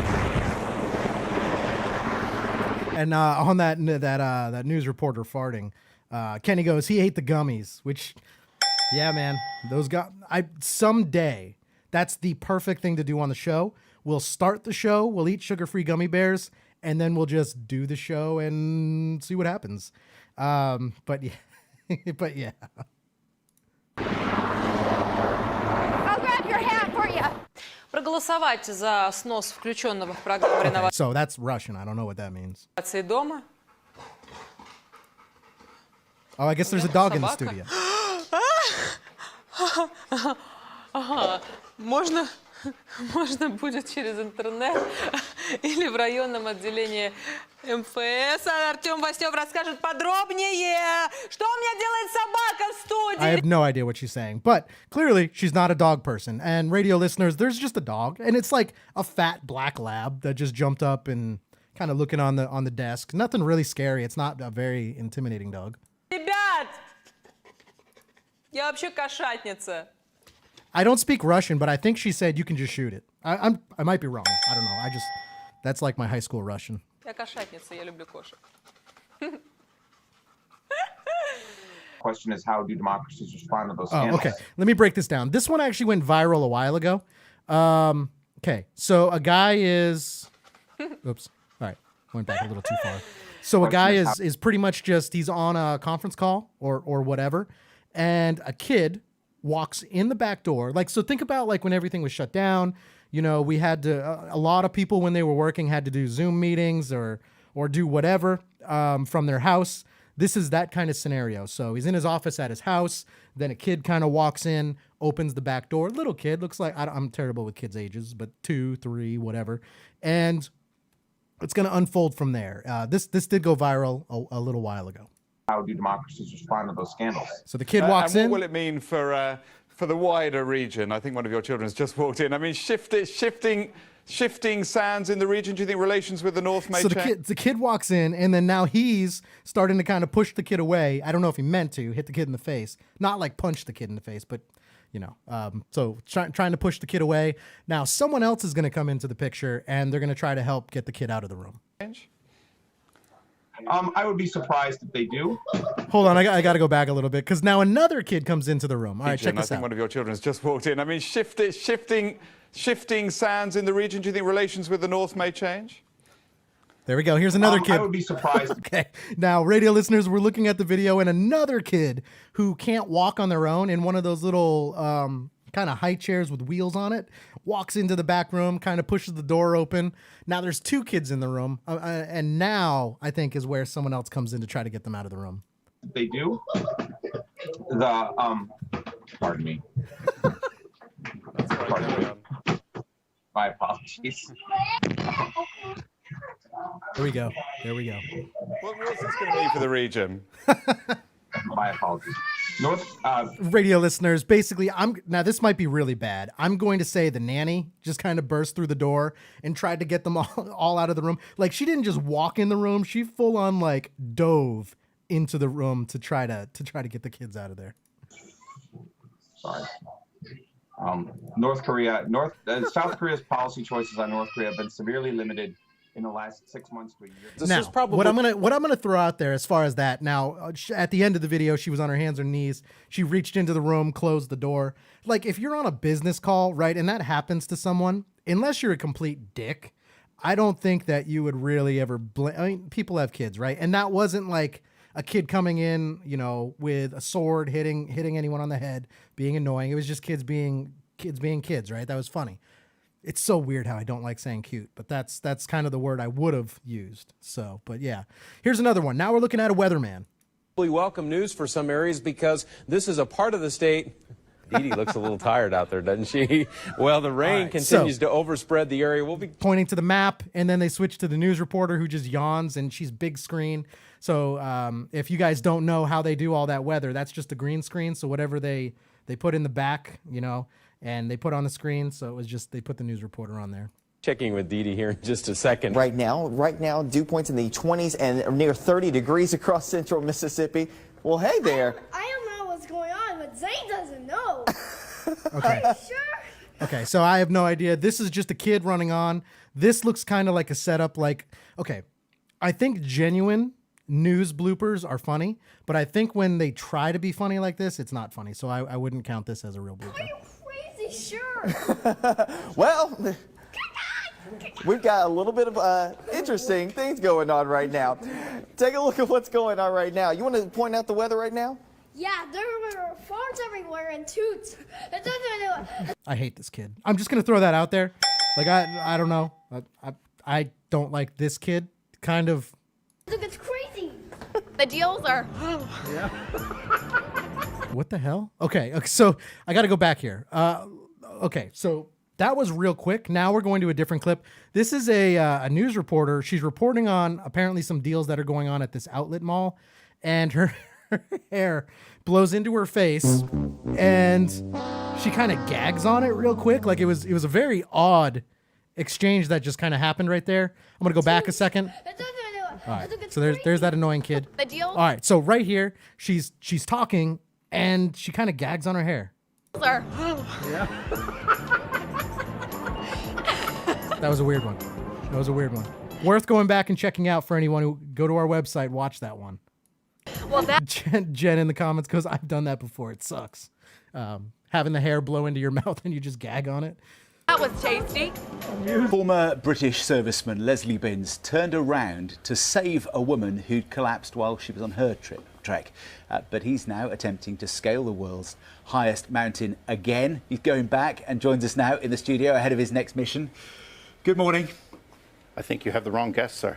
Awesome. I love that. Great introduction. Wrong person. Oh man, one of my favorite things, and if you guys haven't really done this, go and look at like interviews that have gone bad. Thank God I haven't made this mistake. I've said names wrong in interviews before, but I've never completely gotten the person wrong. This is fantastic. So they do like a full-on introduction of who this person is. Former British serviceman Leslie Binns turned around to save a woman who'd collapsed while she was on her trek. But he's now attempting to scale the world's highest mountain again. He's going back and joins us now in the studio ahead of his next mission. Good morning. I think you have the wrong guest, sir. You are Todd Landman, aren't you? Do you know, it's ever so funny. You look so heroic. I look. And now they try to backpedal and they're trying to pick up for it. Yeah, good stuff. Good stuff. This man, I thought, he doesn't necessarily look like a mountaineer. Oh, I think our mountaineer is that man behind us. That's the one. There's going to be some Okay, so I can already tell you what's going to happen in this one. I might have seen this before. I don't remember. So I think it's kind of a news reporter who's going on a ride, very similar to that ride that we talked about at the beginning of the show that just, it goes up. Think Tower of Terror or whatever. The one we talked about earlier goes in a mine shaft or whatever, and it just drops, right? I have a feeling this is going to be a video of this news reporter, male news reporter. Well, I guess we don't know these days, right? So, reporter, and he or it or whatever. But I think it's going to be a scream. We're going to hear a scream. Let's check it out. noise going around me. This is just part of the whole experience. But as you can see, this is what they call the gantry lift. Now the doors are closing.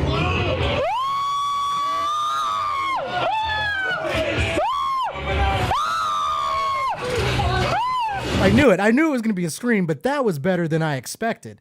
Now, that was the guy, the news reporter, and this is actually the new Tower of Terror. So he's doing a report on how it's now Guardians of the Galaxy, and I know all that just from seeing Rocket, the little character. I see Jaslyn goes, "Oh my God, if you don't know this ride, Mark, we're going to have a problem." I didn't at first, but it is Tower of Terror, but it's not that. It's the Guardians of the Galaxy ride. And that's probably why they're doing the report on it. And that's also probably why he's wearing the Groot arms. But yeah, so this is the guy screaming. Pretty magnificent screams, by the way. Experience, but as you can see, this is what they call the gantry lift. Now the doors are closing.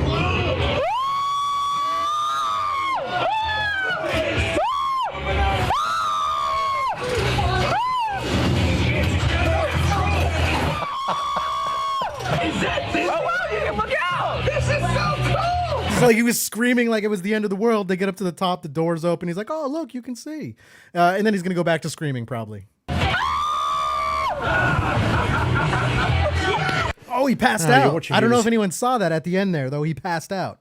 Oh, man, that's good. I thought that's what was going to kind of happen. He was going to scream one time, pass out like the people on the slingshot rides that we play from time to time. I thought it was that. News. Just bear in mind it is August. This does not look like a walk in the park. Dog owners and their pets in California have hit the waves in the second annual World Dog Surfing Championships. Here are the pictures. There's also style, there's confidence, there's the size of the wave, because some events have really big waves. I don't get the joke here. Is the joke that the dogs are in a surfing contest? The other thing I don't like about this video right here, this dude is a lip smacker. Now, if you guys don't know what a lip smacker is, it's someone who gets on a microphone kind of like this and they go before they, so like if I was to talk, I'd be like, okay, so this, he's a lip smacker. In the park, dog owners and their pets in California have hit the waves in the second annual World Dog Surfing Championships. Just bear in mind it is August. This does not look like a walk in the park. Dog owners and their pets in the... He's about to just run out of oxygen live on TV. World Dog Surfing Championships. Here are the pictures. There's also style, there's confidence, there's the size of the wave, because some events have really big waves, some have very small waves. There's a lot of style and techniques. It's really interesting. I'm not entirely sure what the joke is here. The competitor's main challenge is to stay afloat on the board. This is in Pacifica near San Francisco, but there are also prizes for the best dressed and tandem surfing dogs. The winner, of course, being crowned top dog. That's a shame. We've run out of pictures. Okay, I kind of like that. I didn't like this guy at first, but he's all right. He's okay. That kind of made me laugh. Let's get the latest. On the other side of the newsroom, Ben Rich can get us out of that one. Ben. That's the best thing I've ever seen, Simon. They give you all the biggest stories, don't they? Good afternoon. Oh, man, that was a dick move. That was kind of like a backhanded comment right there. To you. We can all be impatient, but there's one annoyed Ohio pup that's getting national attention. Take a look at this.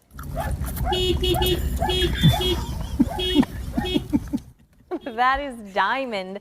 A couple had stopped at the subway in Grove City for some lunch when they... Okay, now what you're hearing, radio listeners, you're hearing some honking. I'm not entirely sure what this... Yeah, we're kind of getting away from the bloopers here. I'm not sure. This is just a story. But the dog's honking the horn.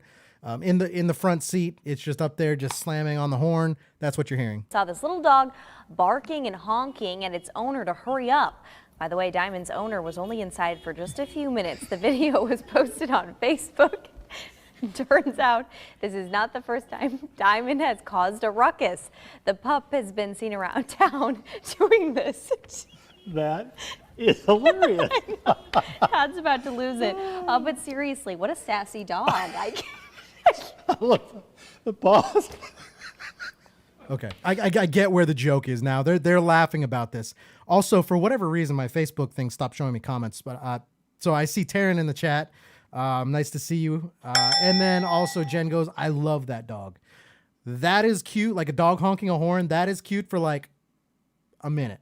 After that, it's no. Okay, you might not love that dog so much. This is why we can't show Todd pet stories. Coming up, the Lego franchise is back. And this time, Batman has come to save Gotham City. Next, the review of the new animated film. Okay, they're still laughing. Now I see where the blooper comes in. They're still laughing about it. They're still kind of going on. That is hilarious. Well, you saw it here live just about a half hour ago. Okay, now we're on a new news report. 2 anchors, so you have a male and a female. Pretty typical, pretty standard. Hundreds of people descending on the Hermosa Beach to begin a unique Ironman competition. Yes, it includes running, paddling, and drinking beer. Wendy Birch in the middle of the action. Good morning. Yeah. I once had a dream like this, that I was in the middle of a mosh pit with a lot of people who were drinking. Where's your beer? Hi, how are you? Need a beer. No. Come on over here, my friend. How are you? It's getting ugly. This is the true test of the endurance. Now let's just recap. You guys. Okay. So now, radio listeners, what we're looking at here is it's like a college party, right? They're all at a beach drinking beer. News reporter there. She kind of looks like she would be at a college party. Now you're starting to get all the guys kind of coming up and talking to her, and I don't entirely know where this is going to go. Well, I think I know where this is going to go. Ran a mile on the beach. You paddled a mile in the ocean. And now what are you doing? Chugging a 6-pack of beer. Chugging a 6-pack of beer. I feel that you are very well. What's going on? Oh, no. It's getting ugly. This is my friend Sarah. Sarah was trying to finish her 6-pack. Welcome to the Iron. Someone just throw up. I missed it. I looked down. I dropped my pen. Let me go back. Okay. You paddled a mile in the ocean, and now what are you doing? Chugging a 6-pack of beer. Chugging a 6-pack of beer. I feel that you are very well. What's going on? Oh, no. It's getting ugly. Okay, so I don't know who it was. She's saying her friend Sarah. Camera pans over, and it looks like she's just puking. But they also said that she was trying to finish a 6-pack of beer. Now, I know a lot of our listeners, that's a joke, right? 6-pack, like we could down that, nothing. But she's puking. That's what we saw. This is my friend Sarah. Sarah was trying to finish her 6-pack. Welcome to the Iron Man. It looks like you've been training for this for some time. I've been doing this for about 25 years. Now, just so everyone knows, that video froze like on the video, so it's not your stream on that one. Jen goes, old people that think they're still in college, which that's probably accurate. And here's the sad part, right? Like, so I was just talking to someone about this the other day, and it's a realization I came to. But I look at people now, like when I was a kid, or like when any of our listeners right now, I would say the majority of us, right? When we were kids and we looked at like adults, they looked really old. Like you could tell an adult was an adult. Now I'm to a point in my life where I'm looking around and people are kind of just people, right? Like they look like me. Like I don't look at someone like an adult anymore. So it was a kind of weird realization I have. And I can tell when people are really young. Obviously I can tell when people are really old, but like the majority of the world, I'm like, dang, like we could have grown up together. And I don't know. It was just a weird thing. Which also, to Jen's comment on this, a bunch of old people who think they're still in college, right? I don't feel old, and I'm really not that old. I'm mid-30s, but I also, I'm sure there's things I do where do kids look at me now like if I was to go to the park and play basketball, they're like, oh man, look at that old guy? I don't know. Or because when I grew up at the skate park, and I would actually I remember specifically we'd be at the skate park as kids, and we would see those old guys show up, and they used to probably be good at skateboarding, and they would show up and try to skateboard, and we'd be like, man, look at that old guy, kind of thing. Yeah, that's me now, I think. Time to pack up, Wendy, I think. It's a locker room celebration, ladies and gentlemen. Time to bring her out. Okay. I guess we saw everything in that live shot. Twice. Yeah. We saw it twice. We're not going Okay. back. All right. And we First of suggested, all, when do you get out of there Wendy, bless you. now? Before you get covered Okay. in something other than beer. Just say it, puke. Why? Just say puke. That's what it was. It was puke. All right. First and last name, please. Erica O'Donnell. And can you spell? Okay, so right here, now we're looking at a new news video. Not entirely sure what they're talking about. They're talking to a lady, though, and I guess they're asking her to spell her name. So let's see where this goes. First and last. First-Last.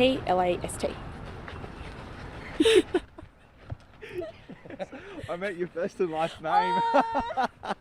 Also on Chef was Constance Landry. She says she's lived here her entire life, almost 80 years, been through just about everything. Ain't no 80 years old. Well, just about. I'm sorry, Miss Constance. 76 to be No, exact. 75. 75. Are you coming back to New Orleans? Okay, so I kind of like that lady. Now, in real life, I would not want to spend a day with her.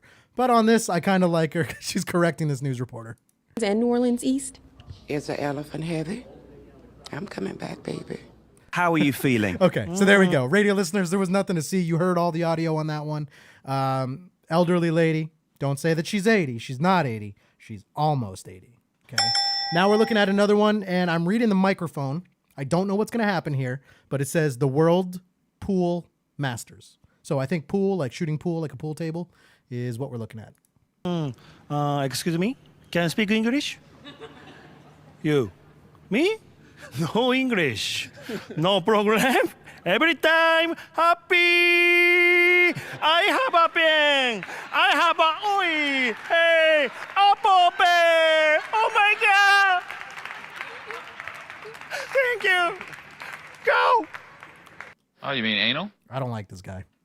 Go home. I go home. While we have a moment, let's go down. All right, so that was an interview about pool, apparently. Now, this is another one. I think this is golf. That looks like a golf course to me. So let's take a look. To Phil Blackmar. Bill, all right, Bill, hang on, Bill, come here, Bill, come back here. All right, he's gone, hang on. All right, hey, here we go. Here, Bill. We go. No, he's here, hang on, stop, Bill. I'm bigger than you. Hey, my name is Phil Blackmar. I know who you are. I'm your security for the rest of the day. I know who you are. Do you have any special needs? I need you to tell. Oh, that's actually Bill Murray. Okay, so Bill Murray was walking away, didn't want to do this report. They eventually caught up to him. It's probably going to make Bill Murray look like a dick. I need you to tell me his name like I asked you. What's his name? You want him out of your way?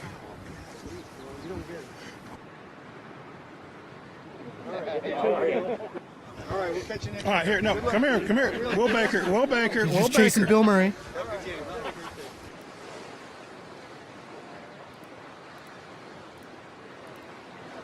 Radio listeners, we're still watching him just chase Bill Murray. Norman Reedus, Greg Nicoteri, thanks Okay, so now we're looking at another one, and we'll probably get through, well, we'll go through a couple more, and we'll see kind of where we're at this point. We are looking, and it says Walking Dead. I don't know where this is going to go, but it looks like a panel. much for coming in so early as well. Really appreciate it. Thank you. Now, here's another thing. I've never watched Walking Dead, so I did not know that was a person who was on Walking Dead. Before you still to come after this short break. Uh-oh.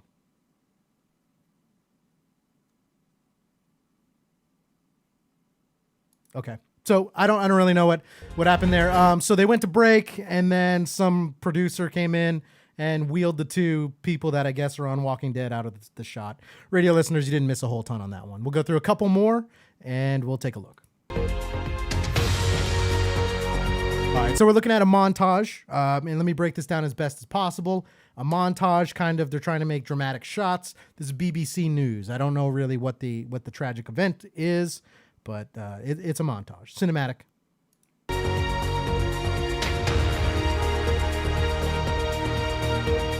Oh, okay. I know what this is. It's the intro to news. So it's them on a bunch of news stories. So it's kind of like what they would play before they get into like the 10 o'clock news or whatever. I have a feeling it's going to flash something on the screen that it probably shouldn't.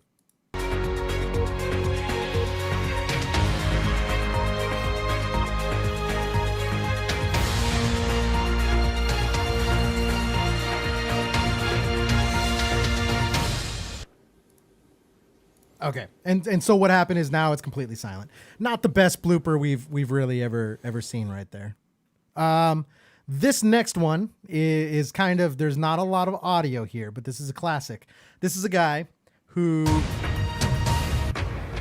okay, so it's a guy who they keep messing up the intro, but then he's going to sit there and he is going to be waiting for his cue to start the news report. This is going to get a little awkward. It's going to look like the video on my end is messing up, but it's not. This is actually the blooper that we're watching. This a good one to end on.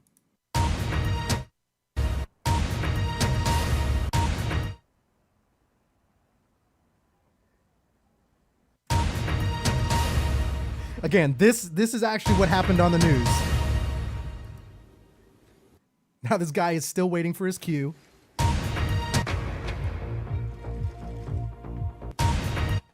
Again, this is not me. This is what really happened on the news. That's now it goes back to the guy, the anchor, radio listeners. He's sitting there pretending to read something, and he's just kind of looking around, waiting for his cue. He's still waiting there. I see Steven, man. I can't like his comment because I have a feeling he got the Facebook jail. Now again, we're still watching this video. They don't. He's still.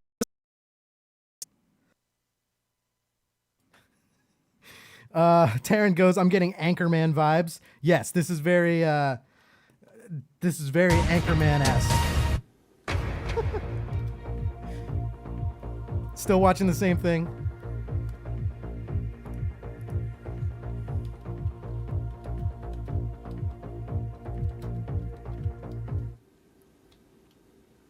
Still waiting for his cue. Radio listeners, we're still watching the same thing. It's like they're doing practice shots, but they're actually live on air. Like they didn't mean to be on. But this anchor's just waiting for his cue. I can see the anger building up inside of him. All right, we're still waiting. I didn't pause the video, people. We're still waiting for a cue here. Now, I guess the bigger question, so kind of while we're waiting for him, and he could interrupt me at any point, do you get pissed in this scenario? There is a very, very famous clip of Casey Kasem, I hope I said that right, getting really mad on the radio, like for this kind of thing right here. So this is good. This guy's very patient. He's not flipping out. I don't know if he knows he's on camera. Well, probably not, because he'd be talking if he did. Looking at another comment, Jaslyn goes, Steve, I was in Facebook jail for 24 hours because I'm not going to say it out loud, but the rest of the comments there. Because if I say it, I don't know. Okay. We're still waiting. So we're still waiting here, people.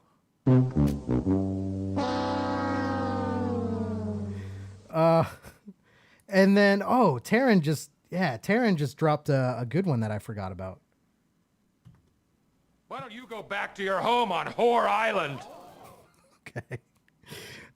We're still waiting, people. We're still waiting for this guy to get his cue. Now he's pretending to write on the paper. All right. I don't know how much longer this goes on for. Okay. It goes on for a while, like another minute.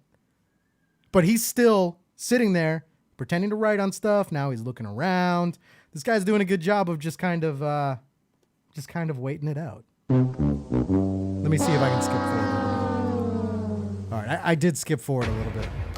Tonight at 10, jobs and prosperity must come first in any Brexit deal. There we go. That's it. All right, so I think that's a good one to end on. And then what we will do is Up next, we're going to talk about breakup stories, I think is what I have here. So we'll get into some breakup stories, and we're going to go, like I said, the breakup stories that we're going to talk about, they're very high school-esque, but some of them are funny. Some of them are just crazy things people did.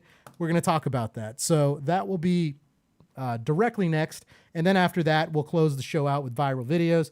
We have a lot of good viral videos that we're going to get to this week. Like I said, I was out sick for like the last months, but I've been stockpiling these videos, so we got a lot to talk about. We will take a break. When we come back, it is Breakup Stories. This is the After Hours Show. I am in misery.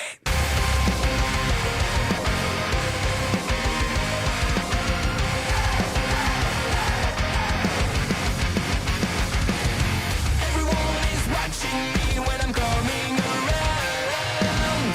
They all are judging me when I'm lying on the ground. I've got no shelter, I've got no escape.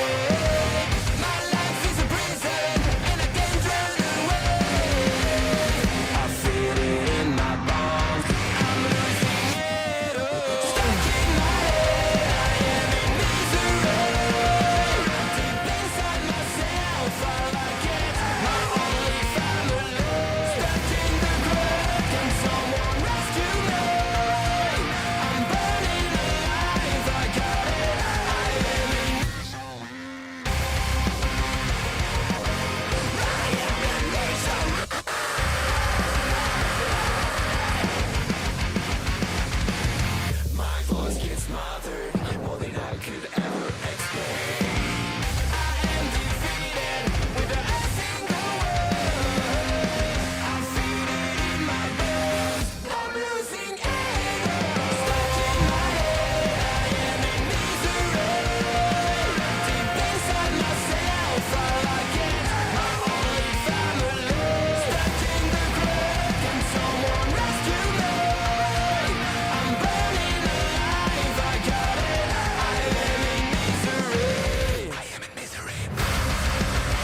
You've heard the After Hours Show on the radio. I love it. Awesome! Fun. Now, for the first time, you can see what goes on inside the studio. This might be a bad idea. We're bringing the After Hours Show to YouTube, and we want you to be a part of the movement. If you heard it on the radio, then you could see it on our channel. The After Hours Show is growing, and we invite you to become a part of all the great things we have to offer. So head over to YouTube and subscribe to After Hour Comedy right now. Welcome back to the Hour Show.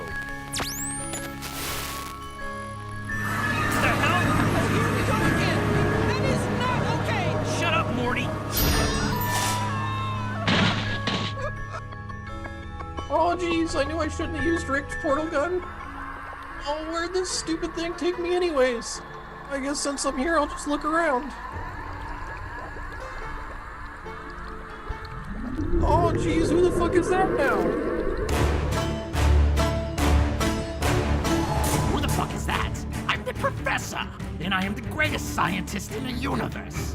Now, hush, boy. I'm listening to a show. Oh, okay, Professor Douchebag. What show are you listening to anyways? Oh, my dear boy. This is a magnificent show. It's called the After Hours Show. You should check it out sometime. Well, that sounds pretty neat, but this place is kind of a mess, isn't it? No, Consuela. I said no cleaning during work hours. Come on. No, need more living room. No, Consuela. I said no with a you're making me older than I need. Man, now my phone's ringing. Hello, what do you want? This is the professor. Can you shut your goddamn mouth so we can get back to the show? Oh, yes, that's a very valid point. Welcome back to the After Hours show, big boy. Oh, geez, Michael Mandel hit me up for a new voice actor. Oh, that's super funny, because he's dead, and these assholes don't even know it. Although I'm not entirely sure what just happened, welcome back to the After Hours show. Phone lines are open, so call in now.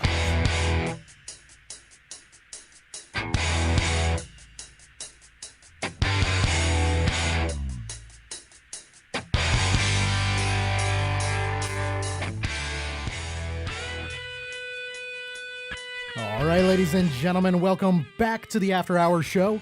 Mark Hamill here from After Hour Comedy, or I should also say from After Hour Comedy Declassified. So we have a new episode of that coming out. It's already been recorded. That'll be out on Tuesday. And if you guys don't know what Declassified is, pretty much we dive into the world of the paranormal and we pull real clips. So everything we talk about, we actually have real clips to kind of back it up and to kind of go into and to kind of debunk, more or less. So we look for some of the more real clips that are out there. And I also, just taking a look at the chat, I see Taryn in there, I see Jaslyn in there, I see Jen in there, I see Mel just joined the chat, I saw Steven in there. So it's pretty awesome to see all of you guys out here tonight. We're kind of back. So this is the first one that we've done since I've been out, really. I was sick for about 4 weeks and kind of we're getting back into the swing of things. And Monday, VIP show returns as well. Tuesdays Declassified, and then Fridays is always this show. So let's kind of get into it. We're going to talk about right now some breakup stories. Let me get this off of here real quick. We're going to talk breakup stories. Now, when we talk breakup stories, what better music to kind of have in the background? We've got this, right? So I don't know why. Anytime we talk relationships, I always go to this song, right? I don't know anyone knows the Bloodhound Gang. It's the good stuff right here. All right, so we're going to kind of talk about it, and we are going to get into breakup stories. Now, if I was smart, I actually would have pulled the stories before kind of getting back on air, but that's all right. Chat, so if you guys have any breakup stories or anything crazy exes have done, I would also be very curious to kind of hear those stories as well. Now, let's see. I'm trying to figure out the best way to kind of run through this list. There is a lot here. So I think the best way is we're just going to start at number 17. So I'm going to go all the way to the bottom of the list and we'll kind of work our way up. And then from there, we'll take a look at kind of what the top story is. So we'll get through as many of these as we can. If anyone has anything they want to throw in and they kind of want to add to it, let me know. So let's get into this. Breakup stories. So number 17, and I'm gonna read this as coherently as I can. I was in college. Oh wow, I already messed it up. Okay. I was in my college apartment trying to break up with my boyfriend, and he started crying and telling me that he would change. Well, at that very moment, my roommate who knew I was trying to dump him started blasting Taylor Swift's "We're Never Getting Back Together" from the next room. And that made him start bawling even harder. Okay. Now, that's kind of all they give us right there. Now, ladies, I guess the question is, if you go to break up with a guy and he starts crying, I could see that working for some people, but not all people. Like I would say the majority of people, that's like, as a guy, right? Like that's probably not the most manly thing to do. But maybe some people like that sensitivity stuff, right? So maybe it works. Next one, number 16. I asked my boyfriend to meet me at Starbucks so I could break up with him there. And we decided to take a walk around the block instead of going inside. But this was a small parking lot that would ticket people who left the parking lot or their car unattended, more or less. So we got back from our breakup walk and a woman was putting the boot on his car. Not only did he get dumped, but he had to pay $140 to get that boot off of his car. Okay, so probably a bad day for the dude. at that point. Now I'm just going to fix some audio levels. Hold on. Okay, there we go. All right, we're good. So probably a bad day for the dude at that point right there. Got broken up with in like probably like a 5-minute time span, and then his car also got that little metal boot that I've seen some people just drive away with that thing on. Who knows? Now I'm taking a look at the chat, and Jaslyn goes, "Nope, I'm cold-hearted. Bye." Like you start breaking up, dude starts crying. I think that was in reference to that. She's like, "Nope, you're done. You're gone." Now I'm taking a look. Taryn goes, "My breakup story is my boyfriend I met in high school. He didn't go to my school, but they dated in some way. He broke up with me at a Chinese buffet, and his friend was with him. His friend followed me out into the parking lot and consoled me. And we've been together for the last 13 years. And I have a 9-year-old together with that person. So it was a happy ending, which I got a question about that too, right? So all in one scenario, does that make that person a good friend? Or does that alter a friendship, right? So I'm glad that it all worked out, and I'm glad that it's a happy ending. But as a friendship, right, is that kind of a sketchy move on a friend, like instantly? Like there's no waiting period? But good. Now, here's the next thing. Jen goes, "Nothing wrong with men showing emotions if that's how they feel. However, there is an issue when they do something stupid, then fake the emotions to try to save things." I agree with that. I think that's a very good point, right? Because right, I guess if you've been with someone for a long time, you can't help but be a little bit upset. But if it's fake, then that's almost manipulative, and totally different story here. So let's take a look at number 15. Number 15 on breakup stories is, I pulled my girlfriend aside at the end of our lunch period and gave her the whole breakup spiel about how I wasn't in a good place for the relationship and so on and so forth. But I had no idea exactly how to end the conversation. So after I hugged her goodbye, I gave her a high five. I think that's a good one. Now, follow up on kind of Terrence. My ex told all of his friends to disown him, and they still don't talk to this day. But my boyfriend says he gained more than he lost. Okay, I think that's a fair thing. I see Kenny goes, "Shady friends are shady friends. No defense for a crappy ex, but that shouldn't happen." I think it weighs out, right? Because I think sometimes people will show emotions in certain scenarios as far as like who they really are. It's situational, I think is the word I normally use. All right, here's the next one. So number 14 on the list is, I broke up with my high school boyfriend at his house, but afterwards I remembered that he was the one who drove me there. So this was before Uber or Lyft, so I texted my friend to come pick me up, and she said she was at least 45 minutes away. So my ex and I had to sit awkwardly for over an hour before she finally showed up, right? So again, awkward situations, right? Number 13 on this one is when I was a sophomore in high school, I was pretty good friends with this one guy. Well, one day I was reading in one of the classrooms when he walked in and broke up with me. Apparently, he thought we'd been dating for a year. I had no idea. So the breakup story in this scenario is, once they got broken up with, the guy's like, "I know we've been together for a year, and I'm sorry, but it's over." And the person, or the girl, I think in this scenario, had no idea that they were even together for a year. So again, that's like, if I had a breakup story, it would probably be along those lines. I am terrible with dates. I'm terrible with anything like that I need to remember. Like, if you tell me we've been together for this long, I'm like, okay, if you say so. So I'm really, really bad with some of that stuff. So I see some other comments in here. Let's see. Okay, well, I'll get back to that one. So I'd see a lot of comments coming in on this one too. All right, so let's see. Next one on the list is, my boyfriend was breaking up with me over the phone, and I was doing a great job of holding it together until I stepped on a giant wasp barefoot. Needless to say, I totally lost my shit after that. That's actually what it says here. And I was yelling and crying for the rest of the phone call, but for an entirely different reason. I think that's hilarious, right? So the guy on the other end was probably thinking that, like, he's all that and a bag of chips, and she's crying over him, and really she stepped on a wasp. So good. Now, next one on the list is, this is a longer one, but it says, in high school, When the guy I had a massive crush on asked me to be his girlfriend, I was ecstatic. Until I found out that that he and his family are super religious. He refused to hug or hold hands, and because he wasn't even allowed to spend time alone with someone of the opposite sex, he wouldn't admit to his parents that we were dating. And at one point, he even told me that the reason I have back problems is because God was smiting me for not praying enough. When I broke up with him, he called me crying on the phone every day for 2 weeks, and then he egged my parents' house. That's those religious people, man, you know? So, but yeah, that's a good one right there. So that's almost stalkerish though, right? Like, so someone breaks up with you, and I think it could go either way. Like if I break up with someone and then the girl starts calling me every single day for 2 weeks, I'm going to block you after one day. But like, let's take the flip side. Like that's even creepier, right? You're a girl and you break up with someone and then they call you every single day for 2 weeks.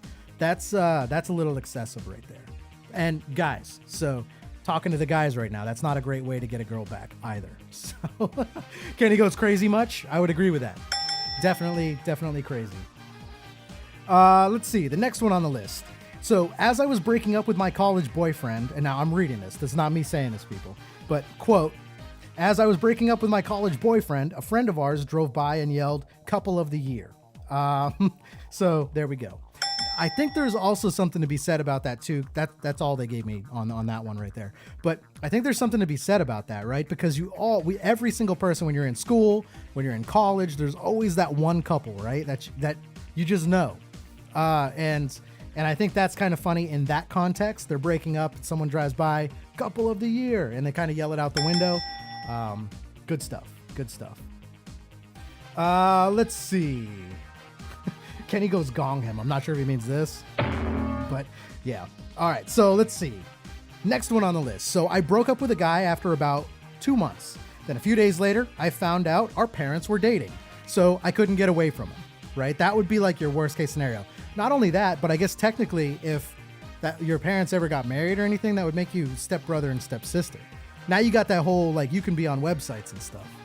I'm taking a look at the comments. I see Jen goes, I broke up with a guy who was 34-ish, and he showed up at my work with his new girlfriend, which that is incredibly awkward. But that's also like a power move, right? Like you're doing that to make someone jealous. But he showed up at my work with his new girlfriend who had just turned 18. And just turned 18, and he put a big ring on her finger. Only 1 week after I dumped his cheating, lying ass. That's exactly what it says. Mind you, he told me they were friends forever because he knew her when she was a kid, which there's a hashtag yikes on that one. That also makes that a little creepy, right? Because that was before she was 18. Not only is he going there to try to make you jealous, but now you have a situation that's really sketchy. Taking a look at this next one, Jaslyn goes, don't judge me, but I'm brutally honest, which I have a lot of respect for that, and my mouth tends to get me in trouble. However, I was dating a guy who was honestly a really good guy. Great with my oldest daughter. Great with my oldest daughter. I lost my spot. My youngest wasn't born at the time, but he was overly emotional, and I feel like I was dating a child half the time. That's the worst, right? When you have a kid and you feel like you're dating a kid. Felt like I was dating a child half the time. Well, I was working on Valentine's Day and got home at about 9 p.m. I knew when I got home I was going to break up with him that night. Oh, on Valentine's Day. I knew I was going to break up with him. That night. So got home, walked inside the house and told him to pack his stuff. I need him to leave. Of course he was confused and asked why, but I was trying to avoid this as I knew I was going to hurt his feelings. My reason was every time so this is in quotes, but to what she said to him, every time I think of you, wait, hold on. This is kind of brutal. So every time I think of you and around you, I feel like throwing up. I need you to leave before I literally do. Oh my God. Well, he left crying and I never heard from him again. So I fully approve of that story and I judge you not at all because that's hilarious. But that's a good one right there. Kenny goes, that sucks. I know a couple whose parents got married. Let's see. And Jen goes, you know this guy, Mark? So that's funny. All right, so kind of to the next one. This is, okay, number 8 on the list. We're going through breakup stories, and we've got some good ones in the chat. Good job, guys. I don't really have a breakup story like that. Like, I've broken up with people, but it's never been like a big dramatic thing. Here's my problem, all right? So when I don't want to be with someone, I literally do everything I can to make them mad so they break up with me. So like I will flip. I'll turn into like the biggest dick in the world to get the person mad at me so they think they're breaking up with me. And really, then I have no emotions towards the whole situation. They're fine. They feel like they did it. So that's how every breakup has ever been. Probably not healthy. Probably not healthy for anyone, but that's why I don't have any crazy stories like that. But yeah, so the next one on the list when we talk about breakup stories, this is again quotes, I'm reading it. My first boyfriend broke up with me on Valentine's Day. Sound familiar? And when I brought up how awful that is, he felt horrible. So then he said, okay, let's stay together tonight and then we'll just break up in the morning. So at least they're trying, right? But that also, at that point, it's done, right? Like there's no saving that scenario. Like you're done. You have to break up. It's kind of over. Next one as we go to the list, number 7. I was visiting a friend from college and my boyfriend was calling and texting me nonstop. I tried to explain to him that I wanted to spend uninterrupted time with my friend who I rarely get to see, but he didn't seem to get it. So finally, I blocked him to get some peace. Well, 20 minutes later, I got a Venmo notification from him requesting the amount of the bill from our last dinner. The caption said, since you clearly don't care about communication, consider this our breakup. My friend saw it on their Venmo feed and thought it was hilarious. That's a little excessive, right? Like, so, and I'm also equally terrible with this, with responding. Like, I don't always carry my phone around.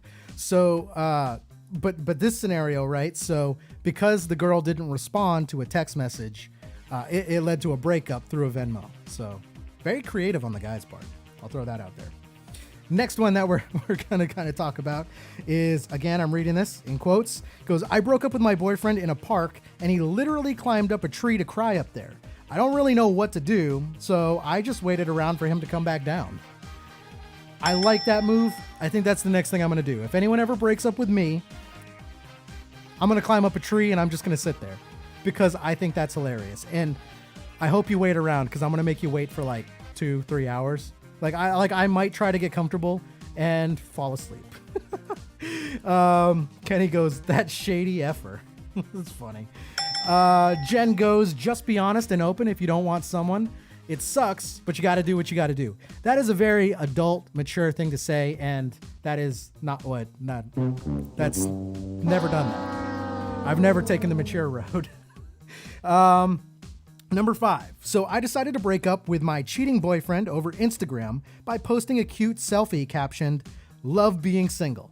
That's a pretty terrible way to do this, by the way. But when my boyfriend saw it, he replied, LOL, autocorrect. He actually thought I meant to type, love Pringles. I don't know how that translates, but I guess that's how it's translated on that. All right, number 4. My sister broke up with her boyfriend in the school parking lot, and my sister broke up with her boyfriend in the school parking lot as we waited for our mom to pick us up. Well, he didn't take it well, and when my mom arrived and we got in the car, he literally jumped on the hood and crawled along the car to the passenger's side window, begging her to reconsider. The school's resource officer had to drag him away, crying and screaming Weezer lyrics at my sister. I don't listen to a whole lot of Weezer. Apparently it's probably love songs, breakup songs, I don't know. But that's pretty bad. Break up with someone and then they jump on your car, like as you're driving away. All right, so that's a little desperate in that scenario. Taking a look at the comments, Kenny goes, hashtag being bitchy. Jen goes, I'd rather be told the truth no matter how hard it is to hear. I've been lied to too much, which is fair. I think as adults, right, that's the right thing to do. Kenny goes, people don't like the truth. And Kenny goes, bye. To the last one where the person jumped on the car, right? That's got a little hint of crazy to it. Let's take a look. So Jaslyn goes, I was broken up with one time when I was about 18. His reason for breaking up with me was because he couldn't keep his hands off me. I laughed so hard on the inside, especially knowing he was the size of a woman's pinky finger, literally. So I really wasn't losing much. I thought it was a tiny letdown, literally. Oh, I get it. Size of a woman's pinky finger. Okay. I was thinking like, okay, I get it now. All right. I like that one. Here's the next one on the list. We're at the top 3 now of breakup stories on this list. So number 3, I broke up with my boyfriend because he was always putting me through tests to show my loyalty. Well, a few weeks later, I heard that he had overdosed on pills. Now, they say a few weeks later after the breakup. She heard that he had overdosed on pills from his parents' medicine cabinet. The funeral, quote unquote, the funeral, I got a text message from his number. And it turns out he wasn't dead. He didn't overdose at all. It was just another one of his tests to see how I would react. The dude literally faked his own death, then sent me a text message that said, "Just so you know, I'm over you." Again, that's got a little hint of crazy to it. Probably a little bit more than a hint of crazy. Kenny goes, so wrong. I agree with that. And let's see. Okay, that was the same one. Number 2 on the list is I told my ex that I wanted to break up because we had no chemistry, no spark. The next week, when he came to my place to get some of his things, he put a 9-volt battery on my table, and then he looked me in the eyes and said, "Just in case you still don't think we have any spark." So that's a waka waka moment right there. Is I do respect that though. Like that's kind of something I would do as a joke. Like, you don't think we have any spark? Should have been a spark plug though, not a battery. But number 1 on the list as we get to breakup stories. I dated a guy casual, and I'm reading this. Like, all of these are from a female's perspective, so just so everyone knows. I dated a guy casually for about 2 weeks during my senior year in high school, before I realized it wasn't going to work. So I met up with him and told him in person. Well, later that night, I got a long text about how disappointed he was. He ended it with, "Don't forget to set your clock back this weekend." There we go. I don't know if that was the number 1. That wasn't the best one on the list. And I think a lot of the people, so Jaslyn, Taryn, Jen, all of yours are as far as breakup stories and things like that, to put that out there. So it was good contributions. And that was kind of the list that we had. Technically, that list was 17 cringeworthy breakup stories. Not all of them were truly cringeworthy, but some of them were. I thought it was a good list. Definitely sparked some good conversation too. So it's cool. All right. So now we are to kind of a point in the show where I'm actually really excited to get into this next one. I know we're kind of to like the last hour of the show, but really this is where it's going to get fun. So we're going to take one break. We've got another sponsor that we've got to kind of air an ad for. And so sponsor, song, and then we're going to come right back, and we've got viral videos. We have a lot of viral videos to get to, which is why I've kind of put aside the whole rest of the show. All of you are not going to want to miss this. There's some good viral videos, and we're going to get into that. So we're going to take a quick commercial break. When we come back, we've got those viral videos. We will be right back. This is the After Hours Show.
wanna be a backup plan, a boring page in the book of man. I got one life, I got one shot, I'll take my chance. Ships on the table, let's go risk it all. I'm not afraid of the road so far. You got one life, you got one shot, so take the chance. You got one life, you got one shot, so take the chance. You got one life, you got one shot, so take the chance.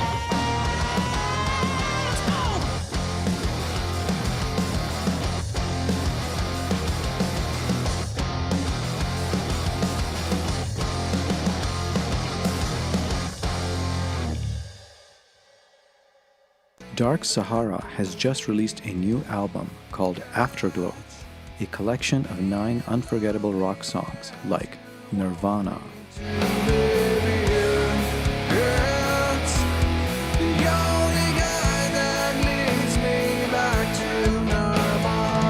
Afterglow,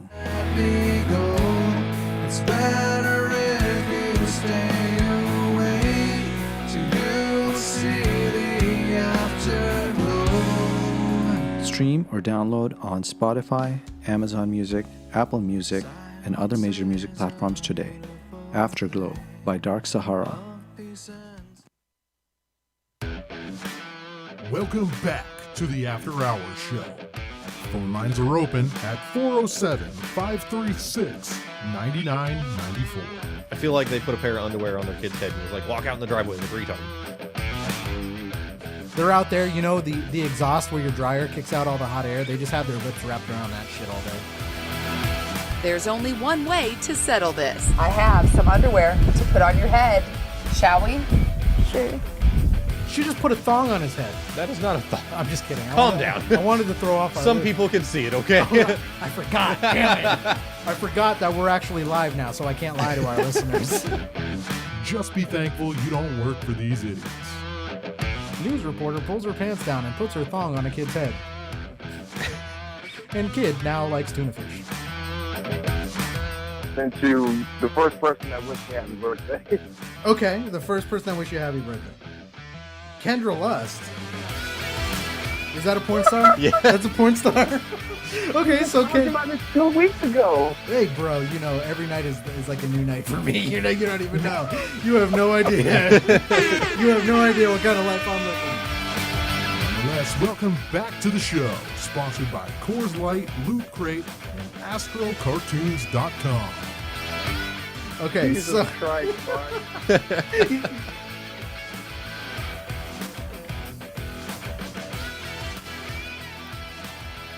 all right, ladies and gentlemen, welcome back to the After Hours Show. Mark Hamill here from After Hour Comedy. And again, After Hour Comedy Declassified. So, VIP members, the next thing after tonight's show is Monday. We'll be back with a VIP edition of the After Hour Show.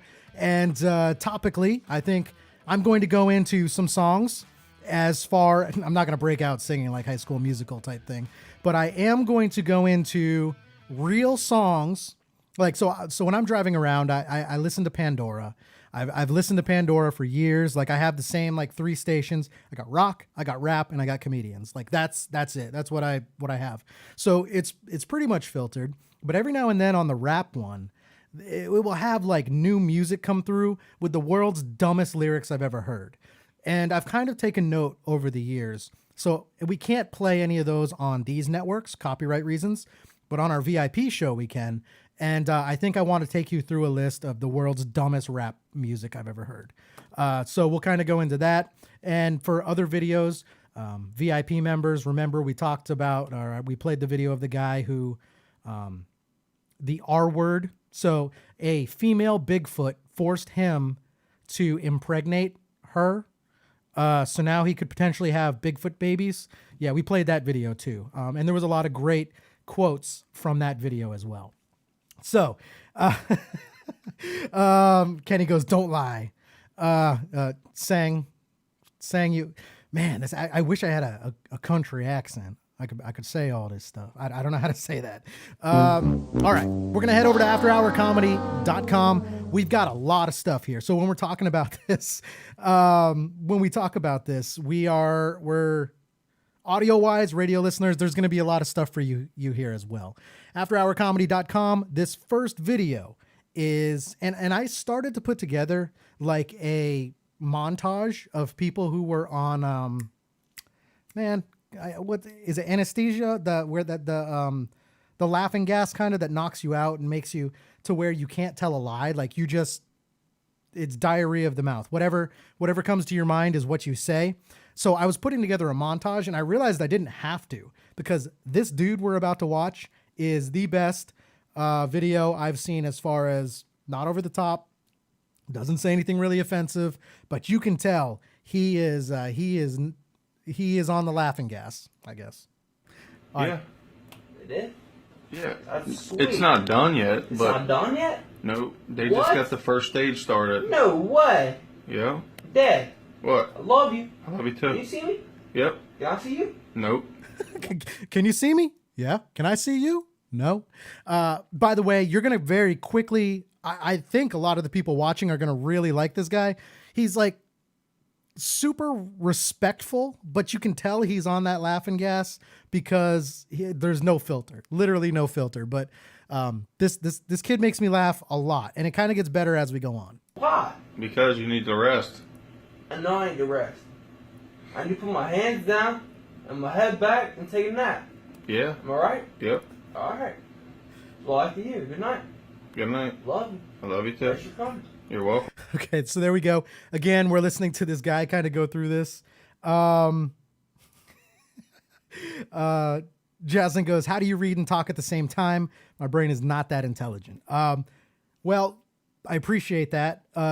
You will notice that my reading is subpar at best. So, Kenny goes nitrous. I'm pretty sure that doctors don't load people up with nitrous, but I might be wrong. Is it really nitrous? I don't know. I'm kind of gullible in medical lingo.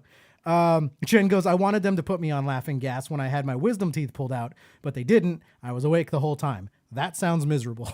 Hey, bud. How's it going?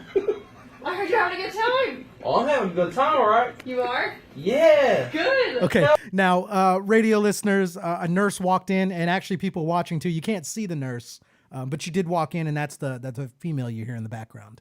Oh, yeah. Show me. Okay, I gotta pause there. So they kind of censored the video, but he says, show me your tits, is what he just said. Hey, quit. I know, I'm so Quit. high. Tell her you're sorry. I'm sorry, man. I didn't mean to say that. See, but that's where I get the super respectful part of this video, is because he goes, I'm sorry, ma'am, or whatever he just said. Like, super respectful. He's just, a teenage guy, no filter going on here. So I don't hate him for that. And even the nurse was laughing too, which I think we need to point out. Dad, do you need anything? No, I'm good, thank you. You guys give me extra jokes. This is crazy. I ain't never heard nothing like it. Get this on Snapchat. Yeah, it's just me and you? Yeah. Alright, cool. You be respectful when women come in. I know, I'm sorry. See, it's super respectful, right? The nurse left, and that's why the dad was like, you be respectful when women come in. And he's like, I know, I'm sorry. Oh, right now I'm mad. I'm going to school tomorrow? I don't think so, buddy. Cool, alright, take me over to UC? Probably in the morning they are. Alright, bet. Hey, Mark. Hey, guys. Okay, now there is something I need to break down on this. So another nurse walks in. Now this dude's, just out of surgery, still kind of a little loopy. Another nurse walks in, and remember the comment he said about, let me see your tits, right?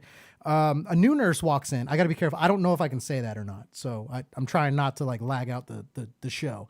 But another nurse walks in. So remember that comment that he said, okay?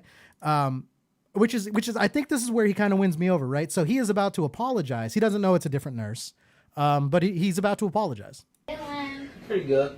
I heard you were feeling good. Yeah, sorry for what I said earlier. Oh, I wasn't in here. Did you say something mean? Yeah, I said something. I told her to show me. I didn't mean to, It was just out of instinct. I'm so in pain right now. You're still in pain? I mean, I'm not in pain. I'm just high. Yeah. Am I gonna be all right? You got a cool rod in your leg. A cool rod? Okay, so he goes, "Am I going to be all right?" And I think it's got a little bit of an accent too, where it's kind of like a charming thing, right? So I don't know what he's in here for, but what they just referenced is they said you have a rod in your leg. So I assume he was in some kind of thing where he broke his leg, and they had to put the rod. I don't know what goes into that, but we're thinking leg injury at this point, and so that's kind of why he was under. Mm-hmm. Kenny goes, "Go ahead and say it, Mark." Right. I mean, if we can play this. Woo! I love Tug. I should be able to say that. Why am I so scared to say that? Oh, man, I don't know. I've lost my edge. Woohoo! Rod! Rod's gonna be shot! Yeah, you taking a video of all this? Can you wiggle Oh, your yeah, this toes? gets 2,000 shares on Facebook. Yeah, I can wiggle my toes. Can you feel them? Yep, can you push down on my hands? Hell yeah, I can push out on your hands. Now, we're getting into another part here where the nurse is asking him to do stuff, and he goes, "Hell yeah, can you push down on your toes?" He goes, "Hell yeah, I can push down on my toes." And bring your toes to your nose. Hell yeah, I can bring my hands to my nose. Your hands to your nose. Hell Nose yeah. to your nose. Nose to my nose? What the hell? What can we do with that, girl? My bad. How long till this medication calms down? What? How long till this medication calms down? I don't know, could be a little I'm while. so hyper right now. So he literally, how long till this medication calms down? I'm so hyper right now. I think honestly, like, okay, so comparison wise, like if a dog could talk, this would be the path that a dog's brain goes down, is kind of like this. Your dad's just gonna be Tell her how all you night. was gonna dunk on people. Oh yeah, I was gonna dunk on people, alright? You were? Give me a hoop, I'm dunking on people.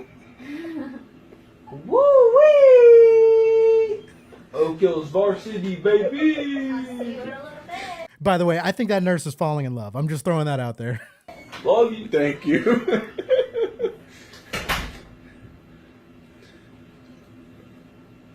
Yeah. What? What's up? What's up? Is everything cool now? Not with your leg. Not on my leg? Nope. Fuck. You'll be alright. So he just yelled the F word. The reason I point that out is because he's also, this is how I know, like, respectful. He's about to apologize for it. Alright. Sorry for cussing. Alright. This is medicine. I can't feel anything. Yeah. Ain't my Just friends talk at me? keep that. I don't know. Keep that. Keep it elevated? Nope. Just keep that leg right where it is. Don't move Yes, it. sir. It's where it is. Thank you. You're welcome, buddy. Love you. Love you too. He's out of it, but he's super respectful. Super respectful. Is everything gonna be alright? Well, yeah. Everything's gonna be fine. Yeah, I promise. I'm done doing drugs. So that's how it ends. He literally goes, "Dad, I'm done doing drugs." The dad just goes, "Shh," like, "Oh, all right, okay, we're done here. Don't need to know what you did." But Jen goes, "Seems like a genuinely respectful man, just a little loopy on the gas." Kenny goes, "It's them country boys." So yeah, there we go. Now I'm going to show you a video. This next video, I don't know what game this came from, and I'm not going to lie to you. There's probably some people who watch the show and are watching and listening right now that witnessed this live. It was a really, really awkward interview after, I think, I don't remember what teams were playing, but after a football game. But a super awkward interview. Check this out. This game had it all. Yeah. What did you think of your team's ability to withstand Florida State's impressive comeback? Yeah, I'm in favor of execution.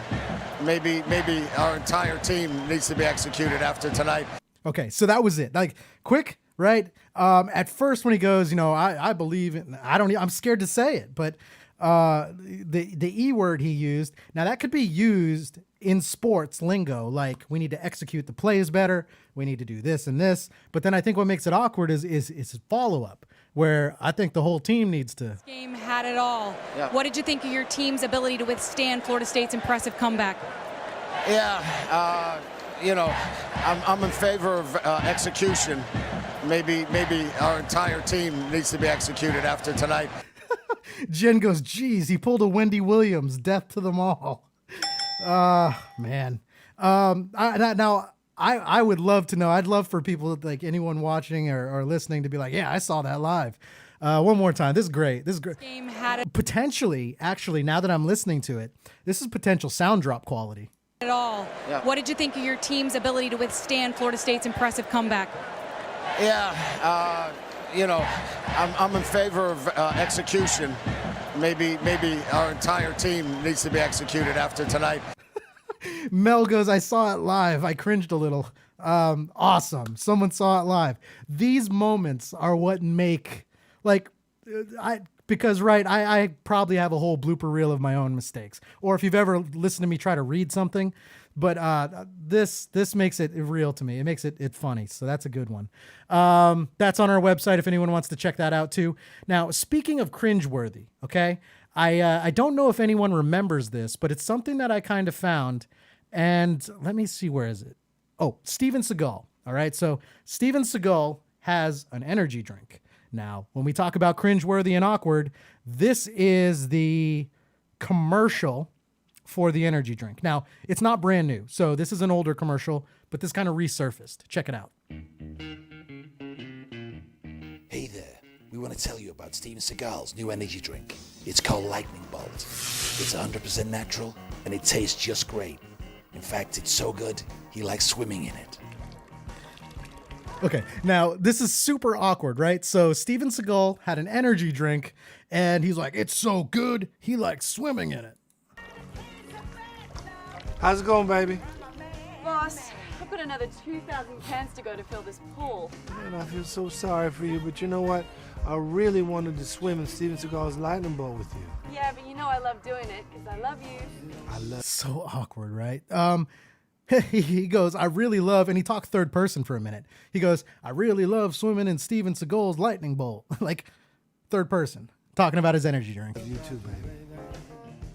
Lightning Bolt is a unique energy drink. It's the first of its kind, with 100% pure juice blends, and is the only energy drink to contain Tibetan goji berries and Asian cordyceps, and it hits the spot every time. Now we can both swim in Steven Seagal's lightning bolt pool. Cool, baby. Thank you, man. Did you do the right Thank you, thing? darling. You are so sweet. Everybody just see that? There we go. Remember, right? Okay, so are we buying this product? What are we thinking? Is this good?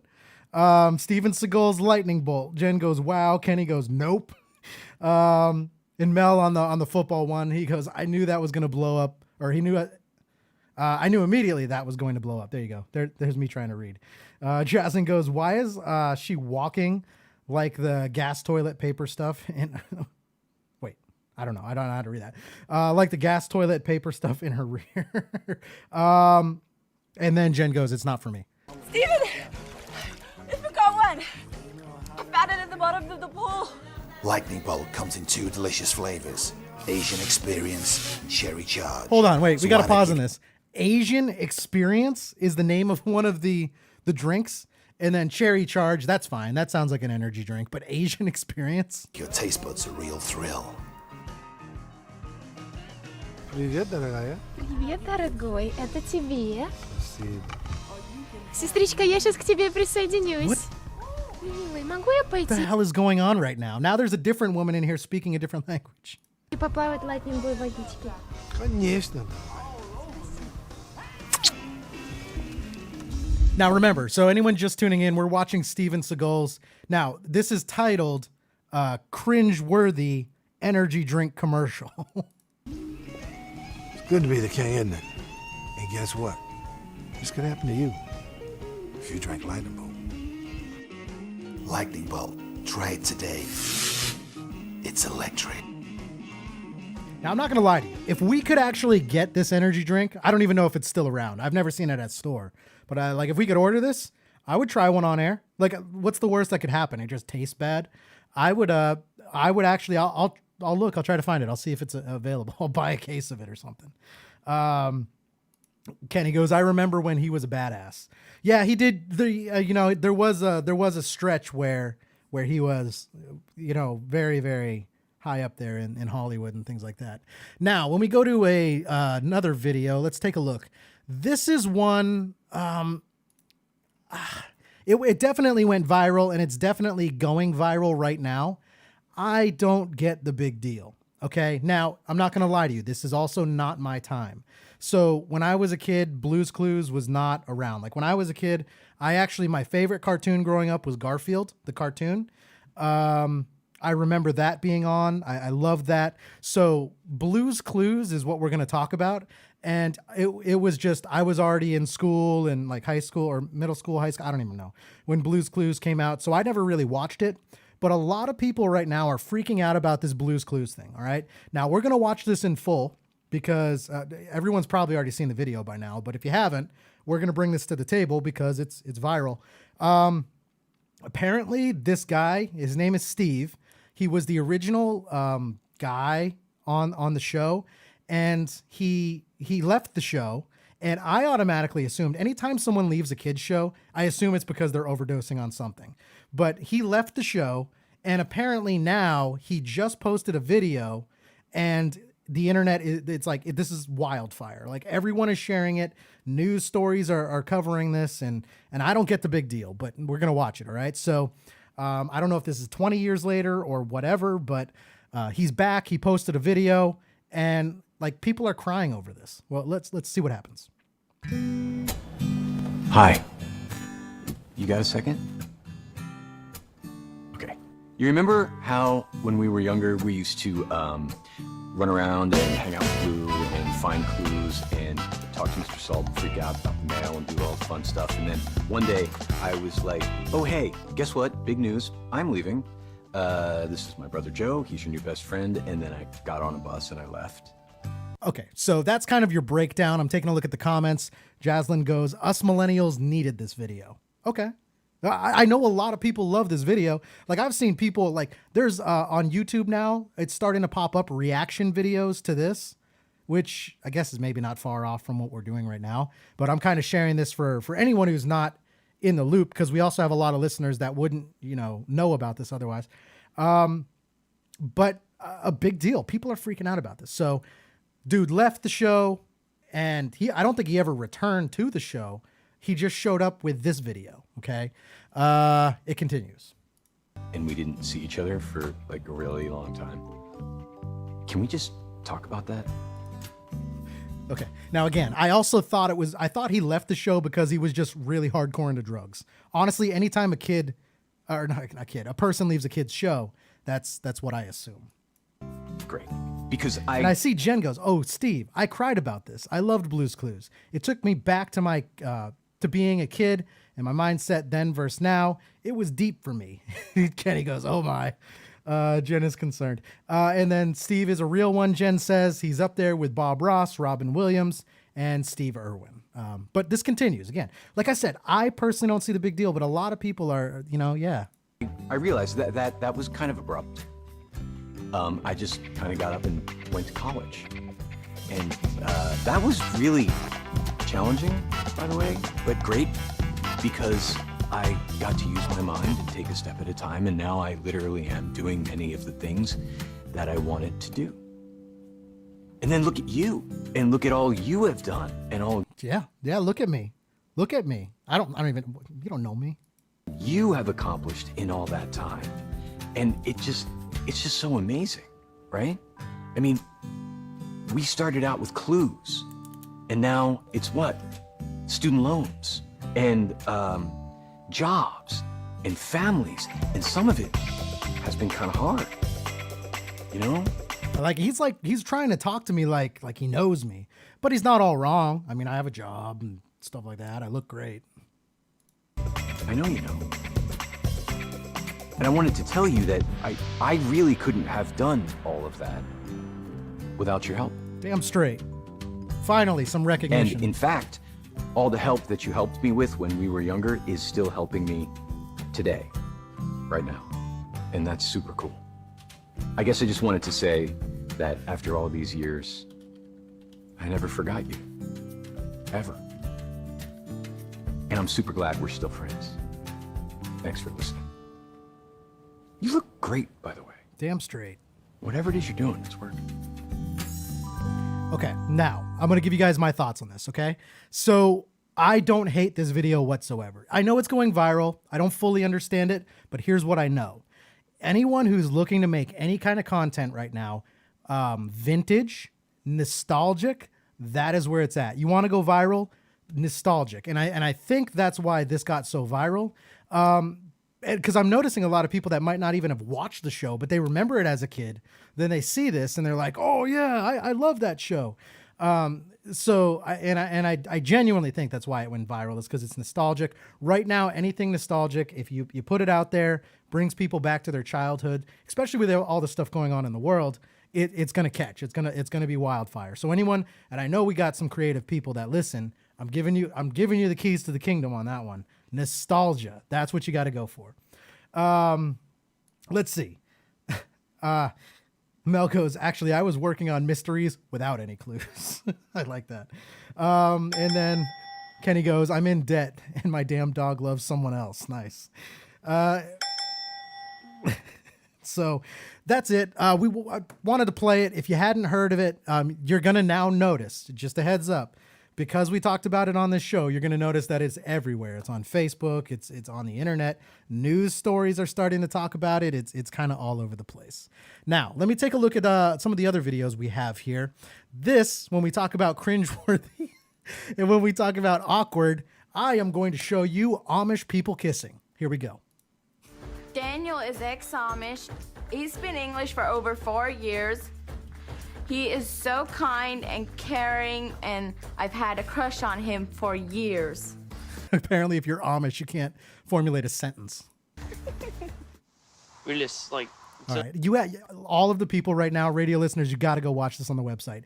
But everyone who's watching right now, you have no idea how happy I am to make this extremely awkward.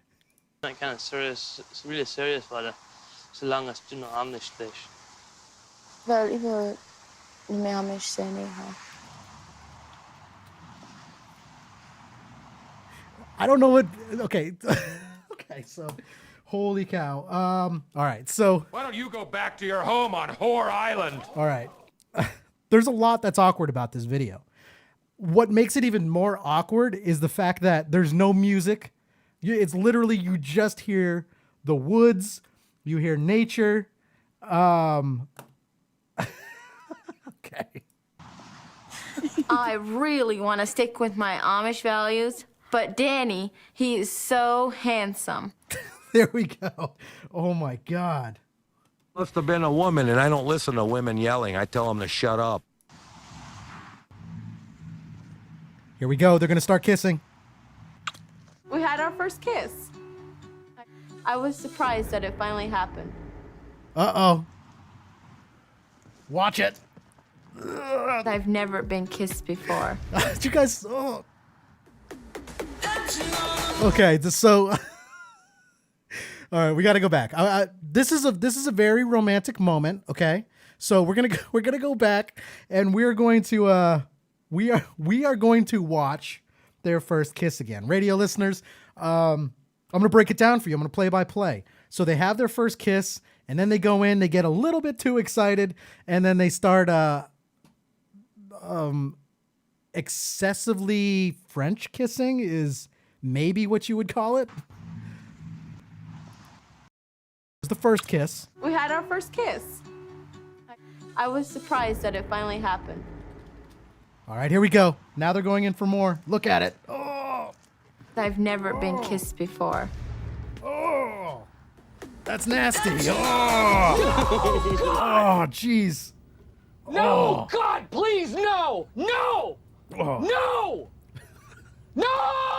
Oh man, Jen goes, and I'm reading the comments right now. Jen goes, I'm literally gagging, like literally. Okay. Oh, that's funny. I'm trying to. Jaslyn goes, oh my God, wasn't that on the show My Strange Addiction? It might have been. I don't know. I just found this clip, but it probably could have been. And then Jen goes, I'm gonna puke now. Kenny goes, time for tongue in the taint. What do we normally say on the show? We go tongue punch or fart box. Oh, you mean anal? And oh man, Jen goes, ew, Lord. I don't need the play-by-play. No, but the radio listeners do. There it is. So I just wanted to bring that to the table. I wanted to show everyone, if you're looking for a new way to kiss, do it that way. Amish style is what we'll call it. Amish style. We got a lot of stuff here. All right. So let me play this next one.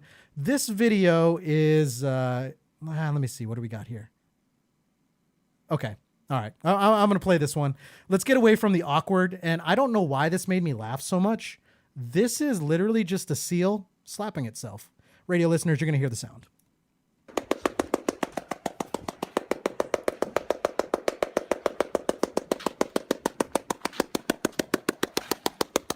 I don't know what he's doing. It might be appropriate, it might not be, but it made me laugh. And that's it. That is a seal slapping itself.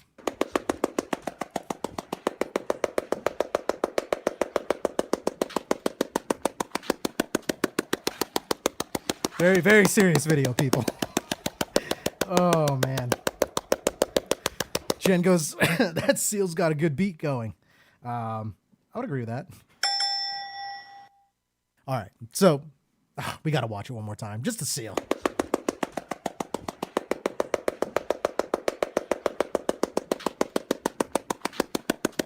All right. Radio listeners, that slapping is the seal.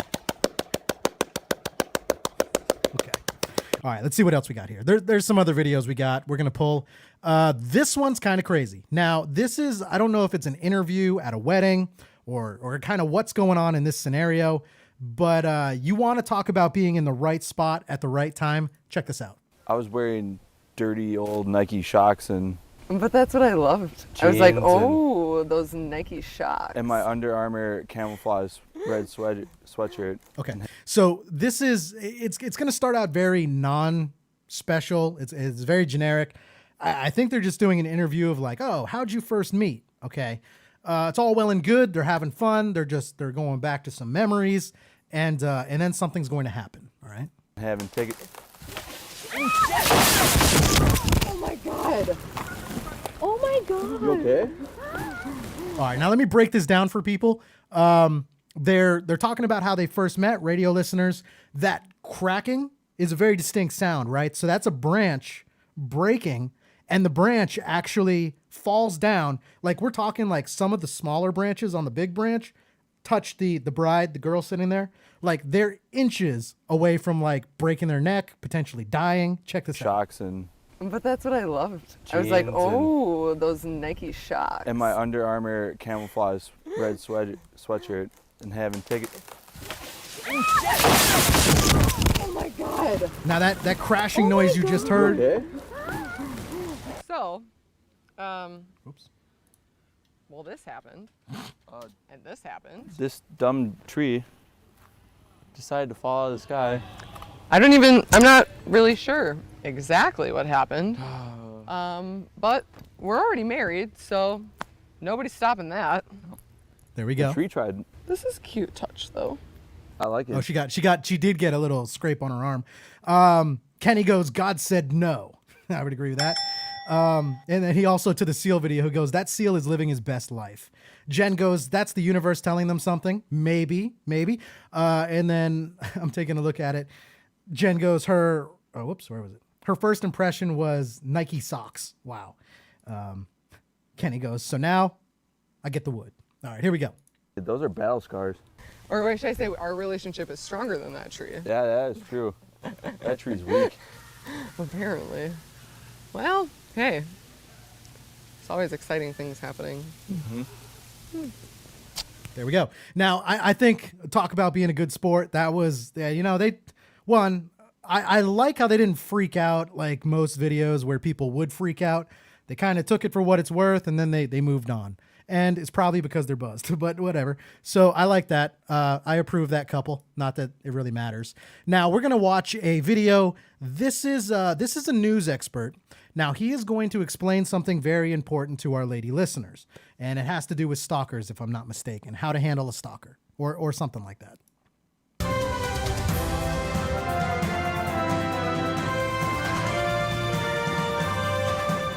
You may not know this, but a lot of statistics show that women generally have a much harder time in a bad economy. That's right, Jim. But we've got Today Now financial expert Dan Kellogg with us, and he's going to give us some tips to help women make it through. Hi, Dan. Hi, guys. Now, Dan, why is it that women do fare worse than men during tough financial times? Well, Jim, women in America have an average of 45% less money in savings than men, so they don't have as much of a safety net. In addition, women still only make about 77 cents for every dollar a man makes. Such a shame. But of course, it's also good that women are in the workforce pursuing careers. But working full-time, like the woman you see here, for example, makes for a very stressful situation if you're also the one that's dropping Danny off at school, picking Renee up from ballet practice, and trying to do all of the grocery shopping by yourself at the Food Lion on Cortland Boulevard. Well, as a working mother myself, I have problems juggling between, you know, Now, professional life. by the way, people, so as this news story, or as this interview goes further, now, by the way, 100% a joke, okay? So this is a joke. But I think all of our listeners are fine. They all have a good sense of humor, right? So this is a joke. But as this news story starts to continue, you're going to notice it's not actually about what they're talking about. It's got an underlying meaning to it. Yes, the stress to do that and work more can be so great. So sad. It's very sad. You just want to reach out and hug them and pull them close to your body and feel their hot tears on your neck. But you can't do that even though you're so close. Exactly right. So what should women do? Well, they need to put some more money away for their own long-term financial stability. Good point. So women should just cut back on some of these extras. Yes, like going out to dinner and a movie with your ugly, balding, mouth-breathing husband. Instead, go out and take a walk in the evening alone. Just stroll through the park across the street from your house and pass very near the public restroom. All right, so there's something right there I got to go back to. As they're showing the footage, I assume everyone caught that, right? Look at the right side. Go out and take a walk in the evening alone. Just stroll through the park across the street from your house and pass very near the public restrooms. Sure. Also, women should wear their blue silk robe more often and not that old flannel thing. Well, that certainly doesn't cost a cent. What else can they do? Well, get rid of those credit cards. Just rub them all over your body and rub them in your armpits. Get your scent all over them and then just leave them in a box next to your trash can. Right, so women should build that nest egg. Right, that way you're going to be All right, much ladies, better off if anything ever happens to your husband. Ladies, I hope you're taking notes on this, right? So this is how to be financially stable in a downed economy. We're really trying to move the meter here and get everyone to equal pay. Like, say, he gets run down across the street from his office at 536 Broome Street. Oh, yeah. Well, Dan Kellogg, thank you so much for your expertise. Thanks, guys. And good luck to all you women out there. You bet. There we go. I like that. That was a good one. All right, so what else do we have here? Now, when we take a look at some of the other videos, I do have a couple here. I'm going to play it because it made me laugh. Radio listeners, I'm going to play-by-play it a little bit. I don't think I have to do too much play-by-play because I don't know if you guys are familiar with the TV show. It's called, is it called BattleBots? I think that's what it's called. BattleBots, where people build robots and then they fight robots against each other. The show has always been mediocre. It's been around like 2 or 3 different times over the years. Always been mediocre, never really been great. But this is a guy who takes a BattleBot fight and he dubs over it. So the guy talking is doing kind of like a quote-unquote realistic version of what the announcers should be saying. And it made me laugh. So what I do need to explain to you before we get into this for radio listeners is I do believe there's 3 BattleBots that are fighting. There's one that can fly. There's one that looks like a remote control car with like a snowplow on the front, and it's got a rake. And the rake is on the back, and I think the rake swings like an arm. And then there is another BattleBot that is a complete circle, and it's got like a shovel head on the front of it. So those are the 3 BattleBots that we're seeing in the scene here. Now let's take a look at the video. Okay, guys, we got a wild one here. We got a remote control car with a rake versus a Roomba with some knives attached. And then also there's a drone flying around. I believe the drone and the Roomba are friends. The other guy just has a rake. Now remember, this announcer right here, he's dubbing it over. He's not actually the announcer. But I kind of wish he was because he's doing a really good job so far. So I see Jen, she goes, I had a stalker and a peeping Tom situation the other day. It honestly scared me and grossed me out to no end. Yeah, in real life, that stuff's scary. 100%. Let's see. Like a rake, like you rake leaves with, This is like Home Alone from 1995, remote control car with a rake, versus Home Alone from 2016, Roomba and some knives. And then the drone with fire. How, there's a little love bump there, a little robot kiss. I don't. So now he's playing it. The battle bots, they're starting to fight. Again, the show conceptually, it's not a bad idea, but it's just not action packed the way it should be. The drone, I don't even understand it. But like, how unfortunate is it that they faced the only thing that has a something that can swat it out of the air? Just a terrible matchup from the jump. When they were like, "Hey, you're playing rake," that'd be like, "Oh shit, that's the one thing that can beat us." And look at that. I don't know what just happened. He exploded it up into the air like crazy. The rake saluting Hitler like that. It's just driving around. It's very intimidating. I think this is the only shot the Roomba gets right there. I'm not sure what happened. It ripped off an arm. I mean, the rake, it's just a rake, like for leaves. And this is a Roomba made out of metal with like knives on it. And the rake. Okay, so now what's happening is the drone, the flying thing, is gone. Like he said, the rake swatted it out of the air. It's done. Now it's between what he's calling a Roomba, which is that circular robot, versus like the remote control car. Is built to rake leaves. They're just dancing right now, trying to get into position. I think Roomba's all upset because he lost his drone. There he is. He's sweeping the drone out of play. Like, hey, I got to get room because I'm going to back my ass up into you, you dead Roomba. And he's going to put him underneath the smasher right there just to finish him off. Just pretty fucked up by rake. Look how sad this is. Oh my God. I'm crying. And then the rake takes the drone and is like, yeah, why don't you get smashed too, little fucker? Oh my God. Haha. And then does victory laps and then does a little victory pimp job right there. I don't even understand. What is a pimp job? He just said he does a pimp job. I don't know what that is. Matchup was. I mean, you had a fucking drone with fire lose to a rake for leaves. I approve of that. So that was good. There was actually a lot of audio content there for radio listeners too. This next one, we're going to take a look at it.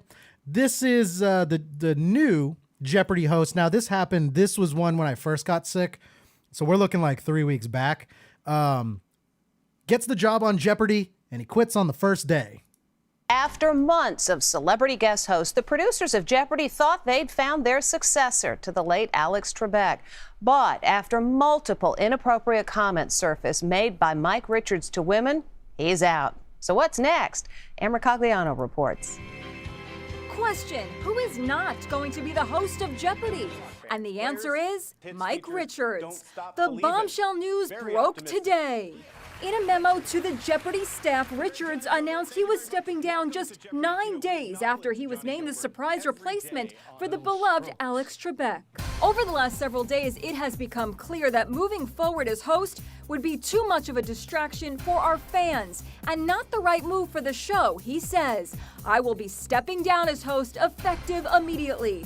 As a result, we will be canceling production today. Now, I'm not going to lie to you. That's pretty much it. I didn't know that was a news story. I genuinely didn't. I thought he was going to walk out live on set. Here we go. Let's take a look at this. Now, I recently learned that, I probably shouldn't be saying Karen, but here's a Karen. All right. So here's a Karen. And this video made it on our site because she is flipping out. I don't remember exactly what the problem is. I think it's she parked really bad or something like that. Well, but this woman's freaking out. And the reason this made it on our website is because the son is embarrassed. Is really, really embarrassed. Security's on their way. Security's on their way This for is what? absolutely ridiculous. Jordan, Matt, stop. he wants to go. Jordan, I understand, but no, listen, it's the principle of it, honey. You're Dude, getting let's your go. driver's Yeah, license. let's go. Look, lady, we apologize, okay? It's fine that you We apologize. You're No, not leaving. we are leaving. Okay, I know. Let me break it down for our radio listeners. The two guys that you hear louder in this video, they parked their car on a line, so they're taking up 2 spots. This lady is not happy that they're taking up 2 spots. Keep in mind, in the video, when we're looking at it, parking lot's empty, all right? Now, I'm not a fan of people taking up 2 spots, but I would never, do this. She's literally standing behind the car. She's trying to call the police because they took up 2 spots. She's not letting them go. So that's kind of context. The lady is the one who's mad. The lady has a son there. His name is Jordan, what I just learned. And the 2 guys talking, they're the ones that they parked and they're filming. Anywhere. We're not going anywhere. She better. She's not moving, dude. She's not. She's still on the. No! No! Lady. Yes, what? No, Are you serious? Security. Put us on the internet. Yeah. Instead of security, The cops aren't going to do anything. We're gonna call the cops on you. Parked illegally. Well, the cops for bad parking. 311 non-emergency, and they'll be here. What is 311? Okay, I don't even know what 311 is. But I'm looking at the comments. Jasmine goes, I wish a Karen would. I like that. In this scenario, I don't entirely know what I would. Actually, I do know what I do. I would slowly back up anyways. But not enough to where she's going to fall down or anything like that. And I would keep filming. Emergency, and they're going to cite you for parking illegally. Oh my. Kid, get your mom out of the way. No, Jordan, get away from the. Hi, hello. Dude, can you tell your mom to get out? Jordan, Your get over here. Get away from Your son is on our side. Your son is on our side. Dude, back up. We're trying to leave. We're trying. The kid, so Jordan, that kid, is so embarrassed. Now, I don't know if our radio listeners or everyone could hear that, but he walked up to the window and he's like, I'm so sorry. I'm so sorry. Like, and at one point, I don't know if he said it yet, but the kid is like, Mom, we're going to be on the internet. Oh my God. She's. Oh my God. Are you kidding me right now? Lady, move. Look. Are you? This is such a joke. Oh my. Now they're looking at their backup camera and she is in the backup camera, like pointing. Lady. Okay. So that was it. Anyway, so that was about it. I don't entirely know how that one ends. Just don't be that person, people. Just don't be that person. Now, we talked about it, and let me see. Let me just make sure that we've gone through some of the best ones that we have here. Okay.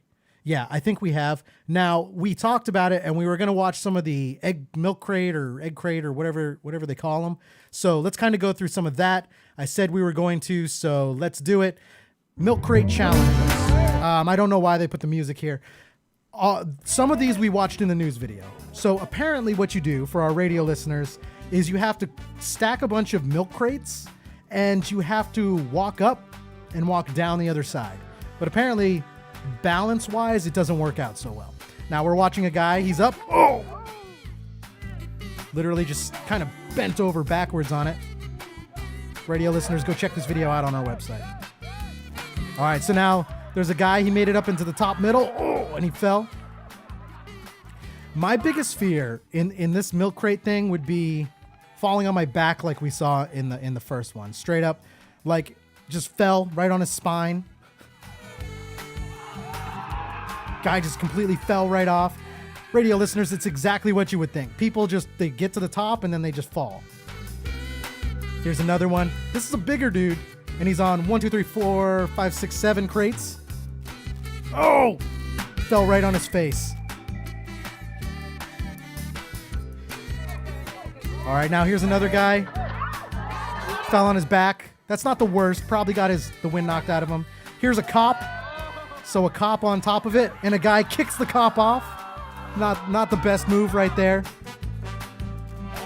Oh, fell right on his back. Here we go. This is a lot. Okay, so what I'm learning right here, I'm learning that there are a lot of dicks that go to these gatherings because the last 4 videos we watched were people kicking the crates out from underneath people. So the rest of that video is on afterhourcomedy.com. Guys, go check that out. Radio listeners, we appreciate you tuning in. It was fun. We talked about a lot of stuff. Head over, become VIPs, and join us for some of the exclusive content. Facebook, hang around. Radio listeners, we'll see you next week. All right, Facebook, so we're still here. We'll kind of close out the show with this video. All right. Guys, going up. Oh, no. Oh! That's exactly what I was talking about. Falling on my back like that. Here's another guy. He's just running up. See, that was his problem, though. He tried to jump. Don't try to jump. All right, here's another guy, barefoot. He walked up that like no problem. See, tried to jump again and he nutted himself. Well, that probably wasn't the right phrasing, but he landed, you know. Is that another cop? Oh! So what I'm learning on this is a real quick way to get cops to hurt themselves. Probably not the best thing to do. I'd be scared if a cop did that. I'd be like, I want no part in this. Now, there's one more thing I want to show you. There's really nothing here for radio listeners. I don't know if this is real or fake, but what do we think about this?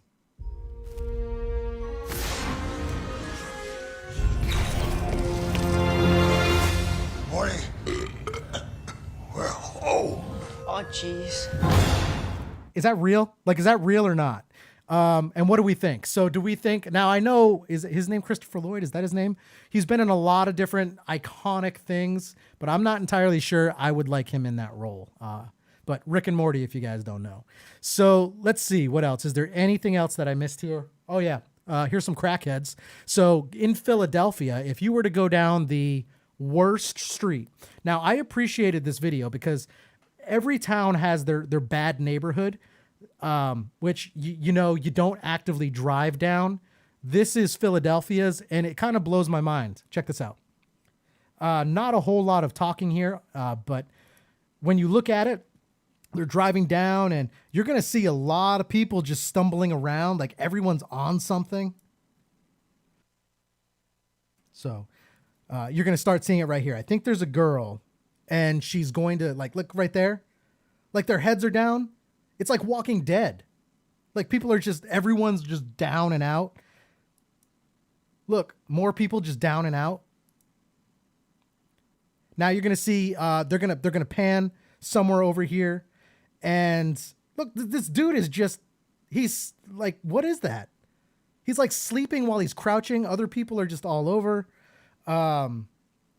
They've all got to be getting the same drug, right?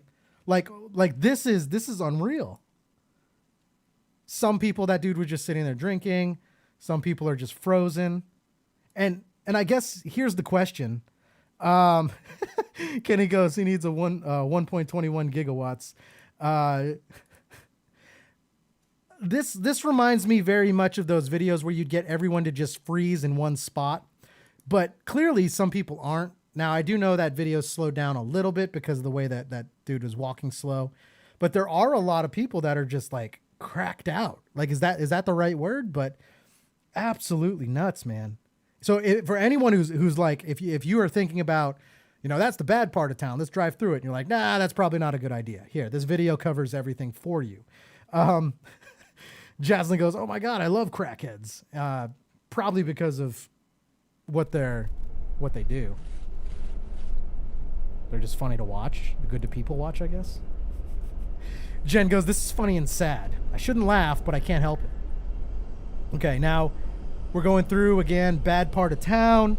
Look, everyone's just like dozing off. I don't know who their dealer is, but I mean, he's making bank on everyone. Jaslyn does go, yes, to people watch. Yeah, they do crazy stuff, man. They do all kinds of weird stuff. Now, not everyone's cracked out in that shot, but a lot of people are. Look at this dude. He's all crunched up down there on the bottom. It's pretty much the same thing. Like, I wish this video was different, but it's just driving through the bad part of town. Everyone is all drugged out. And I do truly think that was kind of the last video that I have. Oh, damn it. All right, I guess we're going to go one more video. All right, here we go. This is a prank. Pranking pizza delivery people that their house is haunted. Hi, North 50 Pizza Facility? Yes, that's for me. Come on in. Thank you. Now, I know the way this is setting up, it kind of looks like a porno. I promise you it's not. I'll be right back. No problem. Okay. Now the dude's just waiting. He's just waiting. Things are going to start happening, though. Now, this is a prank video. This is not like a real haunting video.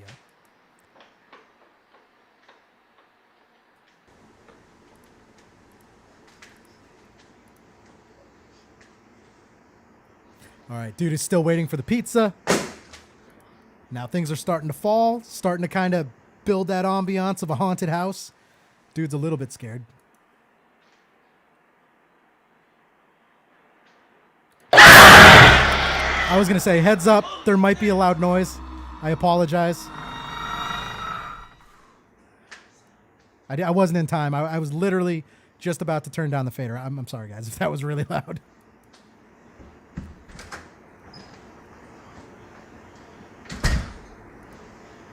Dude literally dropped the pizza. He's scared of that picture now. I don't. What are you doing? No, I don't know what that is. It was like a picture. It's a relative of yours, and it just morphed into like a vampire with a skull. I don't. A vampire in my house. And the vampire did all this, right? No. I don't know. What, are you crazy? I don't know. Come on, Look, please. something's wrong with that picture. Please, Something- get out of my house. Okay. No. Now, let me just kind of jump forward to another pizza guy. Oh, it's talking now. All right. I got my hand on the volume this time, guys. I saw Jocelyn goes, I jumped. Jen goes, perfect for spooky season.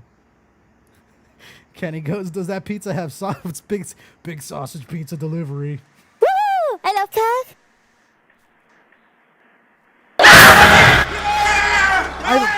I'm so bad at this. Like I was trying to get the volume in time and it's still loud. All right, here's another pizza guy. I think they're gonna speed up like all the things. This time I promise it's not gonna be really loud. All right.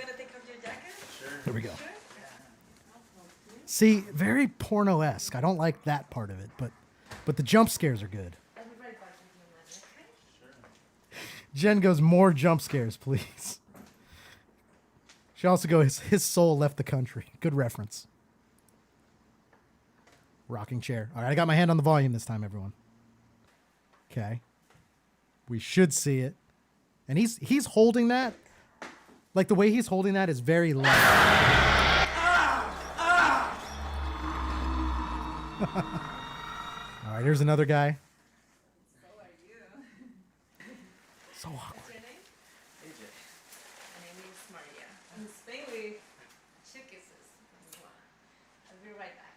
Right now, that dude thinks he's getting laid.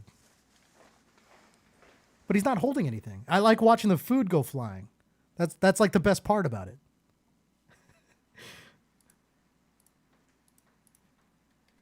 All right, here we go. I got my hand on the volume this time, too. The book falls, and then normally the picture does the jump scare. Kenny goes, who jumps like that? Hello? I got my thing on the volume. I got it.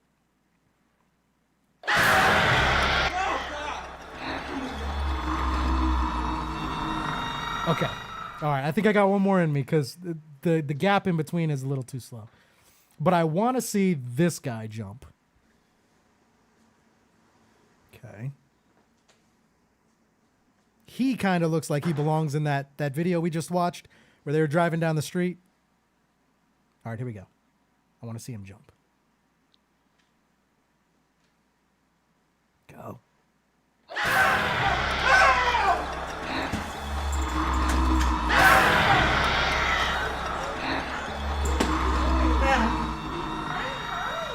Ma'am, I'm sorry. What are you there's something in there. I mean, This is I wouldn't stand there if I was you. Did she come out of the picture?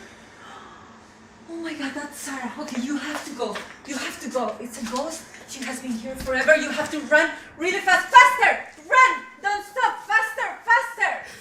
Make the fat guy run.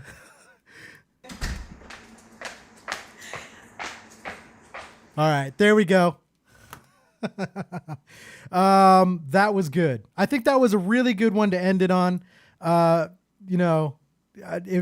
was good. I would love to set something up like that in my house. It's very doable. Really, that kind of just looked like a TV where they turned it sideways and kind of that was what they did. But good. Good. Let's see. I think that will do it for tonight. I think we covered everything we needed to. It was a fun show. So everyone who came out, I noticed the people in the chat, you guys stayed the whole entire show. That's awesome. I appreciate that. It was fun. We had some good topics, talked about breakup stories, And I appreciate everyone sharing those. We had some viral videos, talked some news, talked about gummy bears. We did all of that. It was a good show, everyone. So appreciate it. VIPs, I will see you on Monday with the VIP show. And on Tuesday, there's a new Declassified coming out. And if anyone's not a VIP, head over to the website. Just check it out. Take a look at it. Like I said, to become a VIP, it's less than any meal at any fast food restaurant. It really is. And then from there, that's kind of what allows us to do all this other stuff on the show. Check it out. I appreciate everyone. You all are the best. And we will see you next week on the After Hours Show.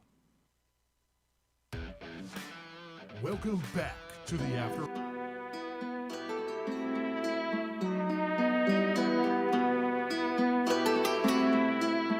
She all about the cloud, real imposter. Lost her, she slid up in my DM, then I sauced her. Oops, boss up, ain't nobody like me, so don't act like you like me. Cloud, cloud, cloud, cloud, real imposter. Lost her, she slid up in my DM, then I sauced her. Oops, boss up, ain't nobody like me, so don't act like you like me. Cloud, cloud, cloud. Hold up, I got a chip on my shoulder. See this chick gone, know her, but she all up in my DM. Hold up, hold up, shit. I don't really know you, no, but I know your kind. You got a scheme like Ponzo. Venom hits fast, she a snake like that, though. Then you lay down flat, ho. I might be joking, but I'm trying for real. She already read inside my head and now she going for the kill. I'll be all about the love, but her leash won't stop. And I'm all about my shit, but the top got me stuck. Now she tripping this facts, man. She took her the fake fans. She goes to me hard now, might as well call me Pac-Man. Okay, now we taking it all back, cause I never gave a fuck, just enough to make it track. She all about the cloud, real imposter. Lost her, she slid up in my DM, then I sauced her. Oops, boss up, ain't nobody like me, so don't act like you like me. Cloud, cloud, cloud, cloud, real imposter. Lost her, she slid up in my DM, then I sauced her. Oops, boss up, ain't nobody like me, so don't act like you like me. Cloud, cloud, cloud. She all about the cloud, like I don't get wild, oh. Ain't about the money, she dopamine high, though. She will kill a puppy if that will make her viral. And she want it all without knowing her mind spinning like a spiral. Living in vain, she love the pain, she my nemesis. Sip of the glass, trying to forget, let me take a piss. Like that, trick got game, but it's rotten like Michael. Seat back lane too fast for a snapshot. Perfect pic frame, but she living at her dad's loft. Priorities, fucked up indeed. She creeping, we flee, she sting like a bee. What? Yeah, I got you figured out, fuck that. Don't wanna tip that, what? Yeah, that's French, bitch, UPS, FedEx, packet that shit. She all about the cloud, real imposter. Lost her, she slid up in my DM, then I sauced her. Oops, boss up, ain't nobody like me, so don't act like you like me. Cloud, cloud, cloud, cloud, real imposter. Lost her, she slid up in my DM, then I sauced her. Oops, boss up, ain't nobody like me, so don't act like you like me. Cloud, cloud.